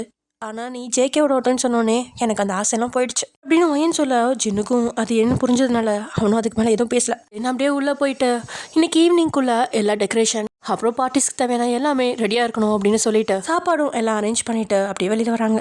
அங்கேருந்து ஒரு சின்ன பார்க்கில் 3 பேர் உட்காடுறாங்க. ஜின், நான் உங்ககிட்ட உனக்கு கேட்கலாமா? ஜின்னு வயனை மேலே கிளி பார்த்துட்டு, சரி கேளு. நீங்கள் 3 பேரும் ஒன்றா தான் காலேஜ் படிச்சிங்களா? ஆமாம். இதில் என்ன உனக்கு சந்தேகம்? 3 பேரும் ஒன்றா படித்தங்காட்டி தான் ஃப்ரெண்ட்ஸாக இருக்கோம். அப்போ ஜேகே சார் பற்றி எல்லாமே உங்களுக்கு தெரியுமா? எல்லாமேண்ணா? இல்லை, நான் இங்கே வேலைக்கு சேர்ந்தே ஒரு 6 மந்த் ஆக போகுது. நீங்கள் எல்லாருமே படித்து முடிச்சு இப்போ தான் ஒரு 5-6 வருஷம் ஆகியிருக்குமா? அதுக்குள்ளே எப்படி இவ்வளோ பெரிய சாம்ராஜ்யத்தை அவரால் உருவாக்க முடிஞ்சுது? சின்ன சிரிச்சுக்கிட்டே, எங்களுக்கும் தெரியல. உங்களுக்கும் தெரியலையா? ஆமாம், இந்த 5 வருஷமாக நாங்கள் அவன் கூட இல்லவே இல்லை. எங்களால் பண்ண முடிஞ்சது உதவின்னு கேட்டப்போ எங்களால் முடிஞ்ச பணத்தை கொடுத்தோம். அது மட்டும்தான் மூலதனமாக வச்சு இந்த அளவுக்கு பெரிய அளவுக்கு உயர்ந்திருக்கான்னு நம்ப முடியும். இது எல்லாத்துக்கும் காரணம் அவன் மட்டும்தான். அவனுக்குள்ளே இருந்த ஏதோ ஒரு வெறி. ஆனால் கண்டிப்பாக அவன் நல்ல வழியில் தான் இதெல்லாம் சம்பாதிச்சிருப்பான்னு எங்களுக்கு நம்பிக்கை இருக்குது. ஏன் நீங்கள் அதுக்கப்புறம் ஒன்றா இருக்கு இல்லையா? எங்கள் 2 பேரோட அப்பாவும் பிஸ்னஸ்மேன்ஸ். படித்து முடிச்சு 2 வருஷம் சும்மா சுற்றிட்டு இருந்தோம். அதுக்கப்புறம் நீங்கள் தான் கம்பெனி பார்த்துக்கணுன்னு அப்பா சொல்லவும் அதில் இறங்கி வேலை பார்க்க ஆரம்பித்தோம். அதுக்கப்புறம் தான் ஜேகேவோட வளர்ச்சி எங்களுக்கு தெரிய ஆரம்பிச்சிது. எங்கள் அப்பாவும் அவன் கூட பார்ட்னர்ஸ் வச்சுக்கலாம், உன் ஃப்ரெண்டு தானே அப்படின்னு சொல்ல யாரையுமே கூட சேர்க்காத ஜேகேவும் எங்களை சேர்த்துக்கிட்டான். அதுக்கு காரணம் நாங்கள் செஞ்ச உதவிக்காக மட்டும்தான். ஓ, செஞ்ச உதவியெல்லாம் கூட நினச்சி பார்ப்பாரா? வயன், அவனை பற்றி நீ என்ன நினச்சிட்டு இருக்க? உன்கிட்ட அவன் தப்பாக நடந்துக்கிட்டது தப்பு தான், அதை என்றைக்குமே நாங்கள் நியாயப்படுத்த மாட்டோம். ஆனால் ஜேகே அப்படிப்பட்டவனே கிடையாது. அன்னைக்கு கூட அவன் ட்ரிங்க்ஸ் அடிச்சிருந்தாலுமே தெளிவாக இருக்கிறவன். அன்னைக்கு ஏன் தெளிவு இல்லாமல் நடந்துக்கிட்டானா, அவன் ட்ரிங்க்ஸில் யாரும் மருந்து கலந்துருக்காங்க, அதனால தான் அவன் எல்லை மீறி நடந்துக்கிட்டான்னு நினைக்கிறேன். அப்பயுமே ஒரு ஸ்டேஜுக்கு மேலே அவனா தெளிவாகி தான் உன்னை விட்டுருக்கான். அதனால் அவனை கட்டுப்படுத்த முடியாமல் போயிருந்துச்சுன்னா கண்டிப்பாக நீ இன்னைக்கு உயிரோடையே இருந்திருப்பியான்னு சொல்ல முடியாது. ஏன்னா அவன் பாடி செம்ம ஸ்ட்ராங், எக்ஸசைஸ் வேற பண்ணுவான். அவன் மனசு மாதிரியே உடம்பும் கடினமாக இருக்கும். அவன் பிடிச்சா உடம்பு பிடிதான். அதுலேருந்து ஒரு ஆள் தப்பிக்கணும்னா சத்தியமாக முடியாது. ஆமாம், உங்கள் ஃப்ரெண்ட் தானே அவனும், நீங்கள் அவனுக்கு தானே சப்போர்ட் பண்ணுவீங்க அப்படின்னு வயன் முகத்தை திருப்பிக்கா. கண்டிப்பாக அப்படிலாம் இல்லை வயன். கிட்டத்தட்ட ஒரு 10-15 வருஷமாக நாங்கள் ஒன்றா படிச்சிருக்கோம். நாங்கள் 4 பேருமே ஒன்றா தான் இருப்போம். உனக்கு தெரியும், எங்கள் கேங்கில் சாரா இருக்கால, இதை விட அரையும் குறையுமா தான் ட்ரெஸ் பண்ணுவாள். அப்போவே அவன் கண்ணை தாண்டி பேச மாட்டான். இப்போது இவ்வளோ பெரியவன் ஆனதுக்கப்புறம் அப்படிலாம் பண்ணுவானா என்ன? இங்கே பாரு ஜின், சான்ஸ் கிடைக்கிற வரைக்கும் தான் எல்லாருமே ஒரு சான்ஸ் கிடைச்சா எல்லாருமே அவங்க தேவை நிறைவேற்றிக்க தான் பார்ப்பாங்க. வயன்மா, நீ சொல்கிறது எல்லாமே சரிதான். அதெல்லாம் நார்மல் மனுஷங்களுக்கு இருக்கலாம். ஆனால் ஜேகே மாதிரி ஆளுங்களுக்கு சான்ஸே கிடையாது. அவனை பற்றி கொஞ்சம் தெரிஞ்சுக்கிட்டேன்னா இந்த எண்ணங்கள் கூட உனக்கு வராது. நீ கூட தானா அவன் செஞ்ச தப்ப மன்னிச்சிருவ. ஓ, அப்படின்னு ஒரு ஸ்பெஷல் இலக்கரமாக கேட்டு சிரிக்கிறான் வயன். சின்ன வயசுலேருந்தே தனிமை, ஏக்கம் இதுலேயே இருந்திருக்கான். அன்பு, பாசம், அதெல்லாம் ஆசைப்பட்டது எதுவுமே அவனுக்கு கிடைக்கல. எல்லாமே அவன்கிட்ட இருந்துச்சு, ஆனால் எதுவுமே அவனுக்கு ஆனது கிடையாது. அவனோடதும் இல்லை. சின்ன வயசுலேருந்தே அப்படி இருந்து அவன் மனசு பாறையாகி இறுகி போயிடுச்சு. ஏதாவது பண்ணணும், ஏதாவது செய்யணும்னு யோசிச்சு வெறித்தனமாக உழைச்சிட்ருக்கான். இப்போ இந்தியாவிலேயே அவன் தான் பெஸ்ட் பிஸ்னஸ்மேன். ஏகப்பட்ட சொத்து இருக்குது இப்போ அவன்கிட்டயே. இந்த ஹோட்டல் தமிழ்நாட்டிலே பெஸ்ட் ஹோட்டல். அப்புறம் அவனோட ஜேகே குரூப் ஆஃப் கம்பெனிஸ், இன்னும் நிறைய சொத்து அவன் பேரில் இருக்குது. ஆனால் இதெல்லாம் யாருக்கானதுன்னு கேட்டால் அவன்கிட்ட பதில் இருக்காது. அப்படி சொல்லவும் அவன்கிட்ட ஆள் இல்லை அப்படின்னு ஜின் சொல்லிட்டு இருக்கா. இங்கே வயனுக்கு தான் குழப்பமாக இருக்குது. இவன் என்ன இப்படி சொல்கிறான் அப்படின்னு குழம்பி போய் யோசிச்சுட்டு இருக்கா. நீயே இப்படி சொல்கிறா? அவனுக்கு தான் அவன் ஃபேமிலி இருக்குல்ல. சரி, அவனை பற்றி, அவன் குடும்பத்தை பற்றி தெரிஞ்சதெல்லாம் நீ சொல்லு பார்ப்போம். அவன் அப்போ பெரிய பிஸ்னஸ்மேன். அவனுக்கு 2 அண்ணன், ஒரு அக்கா இருக்காங்க. அவங்க அம்மா கொஞ்சம் வருஷத்துக்கு முன்னாடியே இறந்துட்டாங்கன்னு கேள்விப்பட்டேன். அவங்க அக்கா வெளிநாட்டில் இருக்காங்க. அவரோட அண்ணங்களை பற்றி அந்த அளவுக்கு எனக்கு எதுவும் தெரியாது. இவன் பெரிய பிஸ்னஸ்மேன், கல்யாணம் ஆகலை, குடும்பத்தை விட்டு தள்ளி இவர் மட்டும் தான் தனியாக இருக்காரு. இது மட்டும் தானே எனக்கு தெரியும். இதை விட பெருசாக வேற என்ன இருக்க போகுது? ஜின் சிரிக்கிறான். நீ சொன்னது எல்லாமே ஒரு ஆளை பற்றின ஃபேக் இன்ஃபர்மேஷன். ஆனால் நாங்கள் அவன் கூடவே இருந்திருக்கோம். எங்களுக்குமே அவனை பற்றி 100% தெரியாது. ஆனால் அவனை சுற்றி நடந்ததை பார்த்து தான் நாங்களே தெரிஞ்சுக்கிட்டோம் அப்படின்னு நம்ம பேசிகிட்டு இருக்கும்போதே மேனேஜர் வராரு. அப்புறம் அப்படியே அவங்க இருக்க வேலைகள்லாம் கொஞ்சம் ஆரம்பிக்கிறாங்க. அடப்பாவி, பாதியில் விட்டுட்டு போயிட்டனே, ஐயோ, இப்போ எனக்கு முழுசாக தெரிஞ்சு காட்டி பைத்தியமே பிடிச்சிக்கும். அப்போ இந்த ஹிட்லர்கிட்ட என்னதான் இருக்குது? இவனுங்க ஓவராக அவனை பற்றி வர்ணிக்கிறாங்களே, அப்படி என்ன பெருசாக கதை இருந்துட போகுது? உங்கள் அப்பா அவங்களுக்கு பிடிச்சதை செய்ய சொல்லியிருப்பாரு. இவன் அதெல்லாம் முடியாது, எனக்கு லட்சம் தான் பெருசான, வீட்டை விட்டு வெளியே வந்திருப்பான். எத்தனை படம் பார்த்துருக்கேன் அப்படின்னு தனக்கு தானே தன்னோட அறிவை புகழ்ந்து பேசிக்கிட்டு இருக்கா வயன். அங்கே எல்லா வேலையும் முடிக்க ரொம்ப நேரம் ஆயிடுச்சு. நைட்டு காரில் போகும்போது, ஜின் எனக்கு ரொம்ப பசிக்குது. ஏய், சாயங்காலம் தாண்டி சாப்பிட்டா திரும்ப பசிக்குதுன்னு சொல்கிற? உனக்கு எதுக்கு அதெல்லாம்? இப்போ எனக்கு ஏதாவது வாங்கி தருவியா மாட்டியா? சரி இரு, இங்கே பக்கத்தில் ஏதாவது ஹோட்டல் இருக்கான்னு பார்க்குறேன் அப்படின்னு காரில் பார்த்துக்கிட்டே போகும்போது அங்கே ஒரு சின்ன ஹோட்டலை பார்க்குறான். அந்த ஹோட்டலை பார்த்து வயனும், ஏய் இந்த ஹோட்டலுக்கு போகலாம், அங்கே சாப்பாடு ரொம்ப சூப்பராக இருக்கும். உனக்கு இந்த ஹோட்டலில் முன்னாடியே தெரியுமா அப்படின்னு கேட்க, வயனும் தெரியும் அப்படின்னு சொல்லிட்டு அங்கே போய் சாப்பிட உட்காராங்க. அவங்களெல்லாம் பார்த்த உடனே அந்த வேலை செய்கிற அந்த அம்மா வந்துட்டு, எங்கப்பா ஜேகேவை காணா அப்படின்னு கேட்கா. என்ன இவங்க ஜேகேவெல்லாம் கேட்குறாங்க அப்படின்னு வயன் அப்படியே ஷாக் ஆகி பார்க்குறா. இங்கெல்லாம் வந்து சாப்பிடுவானா அப்படின்னு. ஏன்னா அது ஒரு சின்ன ரோட்டு கடை தான். இப்போ தான் கொஞ்சம் டெவலப் பண்ணி ஒரு சின்ன ஒரு கடையை வச்சுருக்காங்க. அதை பார்த்த வயனும் புரியாமல் இவங்களெல்லாம் பார்க்க, ஆமாம் ஜேகேக்கு இங்கே தான் ரொம்ப பிடிக்கும், அவன் எப்பவுமே இங்கே தான் வந்து சாப்பிடுவான், அதுவும் இவங்க சொல்கிற பணியாரம்னா அவனுக்கு ரொம்ப ஃபேவரட் அப்படின்னு சொல்லிட்டு அப்படியே எல்லாரும் சாப்பிட்டு முடிச்சுட்டு ஒரு பார்சல் பணியாரத்தையும் வாங்கிட்டு, அதுவும் பூர்ணிக்காக தான். அப்படியே ஜின் கொண்டு வந்து அவளை ஹாஸ்டலில் விடுறா. இல்லை ஜின், என்னோட திங்ஸ் கொஞ்சம் இங்கே ஆஃபீஸில் இருக்குது, அதை எடுத்துகிட்டு தான் நான் ஹாஸ்டல் போகணும். மணி 8 தானே ஆகுது, நான் பார்த்துக்கிறேன், நீ கிளம்பு அப்படின்றா. ஏன்னா சரின்னு சொல்லிட்டு ஜின்னும் போயிட்டான். அது ரொம்ப பெரிய கம்பெனி அப்படிங்கிறதுனால 7 மணிக்குள்ளேயே எல்லாருமே போயிட்டாங்க. 8 மணிக்கு ஆஃபீஸே வெறிச்சோடி கிடக்கும். எதுவும் முக்கியமான வேலை இருந்தால் மட்டும்தான் 1-2 பேர் வேலை பார்ப்பாங்க. மற்ற நாட்கள்லாம் அமைதியாகவே இருக்கும். இன்னைக்கு வேலை நேரமே முடிச்சிட்டனால எல்லாருமே போயிட்டாங்க. ஜேகேவும் கூட கிளம்பிட்டு இருக்கான். வாட்ச்மேனும் பாத்ரூம் போயிருந்ததுனால வயன் உள்ளே போனதை பார்க்கல. வயன் நேரம் ரூமுக்கு போக அவர் ரூமில் லைட் எரிஞ்சிட்டு இருந்துச்சு. இன்னும் ஜேகே போகலை போல அப்படின்னு யோசிச்சு தன்னோட பொருட்கள்லாம் எடுத்து வச்சுட்டு இருக்கா. எடுத்து வச்சுட்டு இருக்கும்போது திடீர்னு அவளுக்கு வயிறு வலி. சரி பாத்ரூம் போயிட்டு வந்துடலாம் அப்படின்னு எல்லாத்தையும் அங்கே வச்சுட்டு அவளுக்குன்னு அவங்களோட ரூமில் ஒதுக்கி வச்சிருந்த பாத்ரூமுக்கு போகிறா. ஜேகேவோட பக்கத்தில் பின்பக்கம் அவனுக்கு அப்படின்னு ஒரு தனி ரூம் இருக்கும். அதில் அவனுக்கு தேவையான எல்லா வசதிகளும் இருக்கும். அந்த ரூமில் இன்னொரு பக்கம் ஒரு ரெஸ்ட் ரூமும் இருக்கும். அங்கே தான் வயன் போயிருந்தா. வயன் உள்ளே வந்ததை ஜேகே பார்க்கல. அதனால அவன் கதவை அடிச்சுட்டு லைட்லாம் ஆஃப் பண்ணிட்டு அவன் பாட்டுக்கு போயிட்டான். பாத்ரூம்லேருந்து வெளியே வந்த பையன், ஐயோ இப்போ இது வேறையா, எப்படி சமாளிக்கிறத அப்படின்னு யோசனையாக இருக்கா. வெளியே வந்து பார்க்க அந்த ரூம்லாம் இருட்டாக இருக்குது. ஐயோ என்ன ரூம் இப்படி இருட்டாக இருக்குது அப்படின்னு கொஞ்ச நேரம் அவளுக்கு எந்த உணர்வுமே தோணல. அப்படியே யோசிச்சுக்கிட்டு நின்றுட்டு இருக்கா அந்த இருட்டுக்குள்ளே. அப்போதான் அவளுக்கு புரிய ஆரம்பிக்குது. மெல்லமா அந்த இருட்டுக்குள்ளே வந்து தன்னோட சேர்ல உட்காரா. தன்னோட பேக்கை எடுத்து அதில் தன்னோட மொபைல் எடுக்கிறான். அவளோட கெட்ட நேரமோ என்னமோ சார்ஜ் 1% காமிக்குது. போச்சு, இது வேறையா, எப்படிதான் நமக்கு இந்த மாதிரி சுச்சுவேஷன்லாம் அமையுதோ அப்படின்னு யோசிக்கிறான். சுவிட்ச் ஆஃப் ஆகிறதுக்குள்ள ஏதாவது பண்ணுமே அப்படின்னு யோசிச்சுட்டு கிட்ட இருந்தால முதல்ல லைட்டை போடலாம் அப்படின்னு டார்ச் அடிச்சுட்டு லைட் ஆன் பண்ணுறான். அந்த ரூமு பிரைட் ஆகுது. உடனே டார்ச் ஆஃப் பண்ணிட்டு ஜின்னுக்கு தான் கால் பண்ணுறான். நான் இங்கே இருக்க விஷயத்த சொன்னால் உடனே அவன் வந்து நம்மளை காப்பாற்றிடுவான் அப்படின்னு யோசிக்கிறான். ஆனால் ரிங்கு போயிட்டு இருக்கும்போதே ஃபோனு சுவிட்ச் ஆஃப் ஆயிடுச்சு. ஐயோ இது வேறையா, பவர் வேற ஆஃப். இப்போ என்ன பண்ணுறது? கூடவே வயிறு வேற ரொம்ப வலிக்குது. கடவுளே, என்ன மட்டும் ஏன் சோதிக்கிற? இப்போ ரூமுக்குள்ளே தனியாக மாட்டிக்கிட்டு பீரியட்ஸ் வலி வேற, பேடு வேற இல்லை. இப்போ என்ன பண்ணுறது அப்படின்னு யோசிக்கும் போதே எனக்கு அழுக வருது. அப்படியே இடுப்பு பிடிச்சிட்டு அங்கே இந்த சேரில் ஓரமாக உட்காரா. கண்ணீர் குளமாக வருது. என்ன செய்யறதுனே புரியல. அழுகு எண்ணே உட்காந்துட்டு இருக்கா. வெளியே போன ஜேகே வாட்ச்மேனை தேடுறான். அவர் காணதுனால அவரை கூப்பிட்டு, என்ன பண்ணிட்டு இருக்கீங்க? ஆஃபீஸை பூட்டுற வரைக்கும் வேற எங்கேயும் போகக்கூடாதுன்னு சொல்லியிருக்கேன்ல. சார் பாத்ரூம் வந்துச்சு, அதனால பாத்ரூம்க்கு. சரி, நான் கிளம்பிட்டேன். உள்ளே யாராவது இருக்காங்களான்னு செக் பண்ணிட்டியா? பண்ணிட்டேன் சார், அப்பயே பண்ணிட்டேன். யாரும் இல்லை, எல்லாரும் அப்பயே சைன் பண்ணிட்டு போயிட்டாங்க. சரி ஓகே, க்ளோஸ் பண்ணிட்டு சாவி எங்கே வைக்கணுமோ வச்சுட்டு அப்புறம் வாட்ச் பண்ணிக்கோ. சரிங்க சார். ஜேகேக்கு ஒரு கால் வர, அதை பேசிட்டே அப்படியே கார் எடுத்துகிட்டு வெளியில் நகர அப்படியே அங்கேயே ஸ்டாப் பண்ணிட்டான். தன்னோட ஆஃபீஸ்க்கு காம்பவுண்டுக்கு வெளியிலேயே. ஏன்னா அவனுக்கு ஏதோ ஒரு முக்கியமான காலாக இருந்திருக்கும். ஏதோ அங்கே சரியாக நடக்கலை அப்படின்னு சொல்லி ஃபோன் வந்திருக்கும். வாட் அப்படின்னு சொல்லிட்டு நிறுத்தின வந்தான். அப்படியே மரத்துக்கடியில் பார்க் பண்ணிவிட்டு ஃபோனை பேசிகிட்டு இருக்கான். அப்படியே ஒரு ½ போக அதுக்கப்புறம் தான் பார்க்குறான் அவனோட வேலட்டை ரூமில் வச்சுட்டு வந்துட்டோம் அப்படின்ட்டு. ஓ ஷெட் அப்படின்னு சொல்லிட்டு அவருடைய காரை திருப்ப தேவையில்லை, பக்கத்தில் தானே ஆஃபீஸ் இருக்குது அப்படின்னு சொல்லிட்டு நடந்தே போய் ஆஃபீஸ்க்குள்ள நுழையிறான். இங்கே வாட்ச்மேனும் மறுபடியும் வயிறு அலச பாத்ரூம் போயிட்டாரு. இங்கே வந்து இங்கே ஆஃபீஸை பார்த்தா வெறும் தாள் மட்டும் போட்டிருக்கு. கதவு பூட்டாம இருந்ததை பார்த்து ஜேகேக்கு செம கோவம் வருது.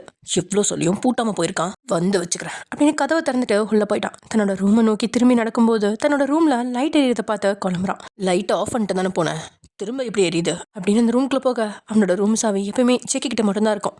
எமர்ஜென்சிக்காக ஒரு இடத்துல பத்திரமா வச்சிருப்பாங்க. அது ஜேகேக்கும் அங்கே வேலை செய்கிற வாட்ச்மேனுக்கும் மட்டும் தான் தெரியும். அவன் வேகமாக உள்ளே போய் கதவை திறக்கிறான். அவனுக்கு அதிர்ச்சியாக இருக்கு. அங்கே ஒயன் சேர்ல ஓரமாக சாஞ்சு கண்ணை மூடி உட்காந்துட்டு இருக்கா. இங்கே என்ன பண்ணுறா? ஏய் நீங்க என்ன பண்ற? அவள் ஏற்கனவே வழியிலையும் தூக்கத்துலையும் இருந்தா. கூடவே தனியாக மாட்டிக்கிட்டோம் அப்படிங்கிற பதறத்துலையும் இருக்கா. தூக்க கலக்கத்தில் அவனை பார்த்த ஒயன், ஐயோ திரும்ப இவன்கிட்ட மாட்டிக்கிட்டோமா? ஐயோ ஜேகே ப்ளீஸ் என்னை விட்டுரு. இன்னைக்கு என்னால் சுத்தமாக முடியாது. என்னை எதுவும் செய்யாத ப்ளீஸ். இன்னைக்கு என் உடம்பு 1 இன்ச் கூட என்னால் அசைக்க முடியாது. இன்னைக்கு நான் என்ன பண்ணாலும் என்னால் தடுக்க கூட முடியாது உன்னை. தயவு செஞ்சு என்னை விட்டுரு அப்படின்னு கையெடுத்து கும்புறா. அவள் பேசினதுல ஜேகேக்கு கோவம் தான் வருது. ஏய் பைத்தியம், நான் என்ன கேட்டா நீ என்ன பதில் சொல்கிற? இந்த ரூமுக்குள்ளே என்ன பண்ணுற? எப்போ வந்த? ஐயோ தெரியலையே, நான் என் ரூமுக்கு வந்தேன். இப்போ இங்கே என்ன பண்ணுறேன் ஒன்றுமே புரியலை. எனக்கு வலி மட்டும் அதிகமாக இருக்கு. எப்படியும் காலையில் நான் செத்து போயிடுவேன்னு நினைக்கிறேன். ப்ளீஸ், நான் செத்து போனால் உடனே எங்கள் அப்பா அம்மாவையும் டார்ச்சர் பண்ணாதா, அவங்கள ஃப்ரீயாக விட்டு ஜேகே அப்படின்னு புலம்புறான். தூக்கத்தில் தண்ணி அடிச்ச மாதிரி. இவளுக்கு என்ன லூசு பிடிச்சிருச்சா? பைத்திய மாதிரி எதோ பேசிகிட்டு இருக்கா. என்ன பண்ணலாம் அப்படின்னு யோசிச்சவன் பக்கத்தில் இருந்த வாட்டர் பாட்டிலை எடுத்து அவன் மூஞ்சியில் தெளிக்கிறான்.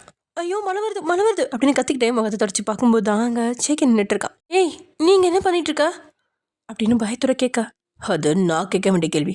என் ரூமில் இந்த டைமுக்கு நீ என்ன பண்ணுற? என்னது ஓ ரூமா அப்படின்னு சுற்றி முற்றியும் பார்க்க அப்போ தான் அவளுக்கு ஞாபகமே வருது. ஓ மை காட், தேங்க்யூ கடவுளே. சார் நாங்கள் ரூமில் என் திங்ஸ் எல்லாம் எடுத்துகிட்டு போகலான்னு வந்தேன். அப்படியே வாஷ்ரூம் போயிட்டு வந்து பார்த்தா நீங்கள் கதவை போட்டுட்டு போயிட்டீங்க. தனியாக என்ன பண்ணுறதுன்னு தெரியாமல் பயந்து அப்படியே படுத்துட்டேன்.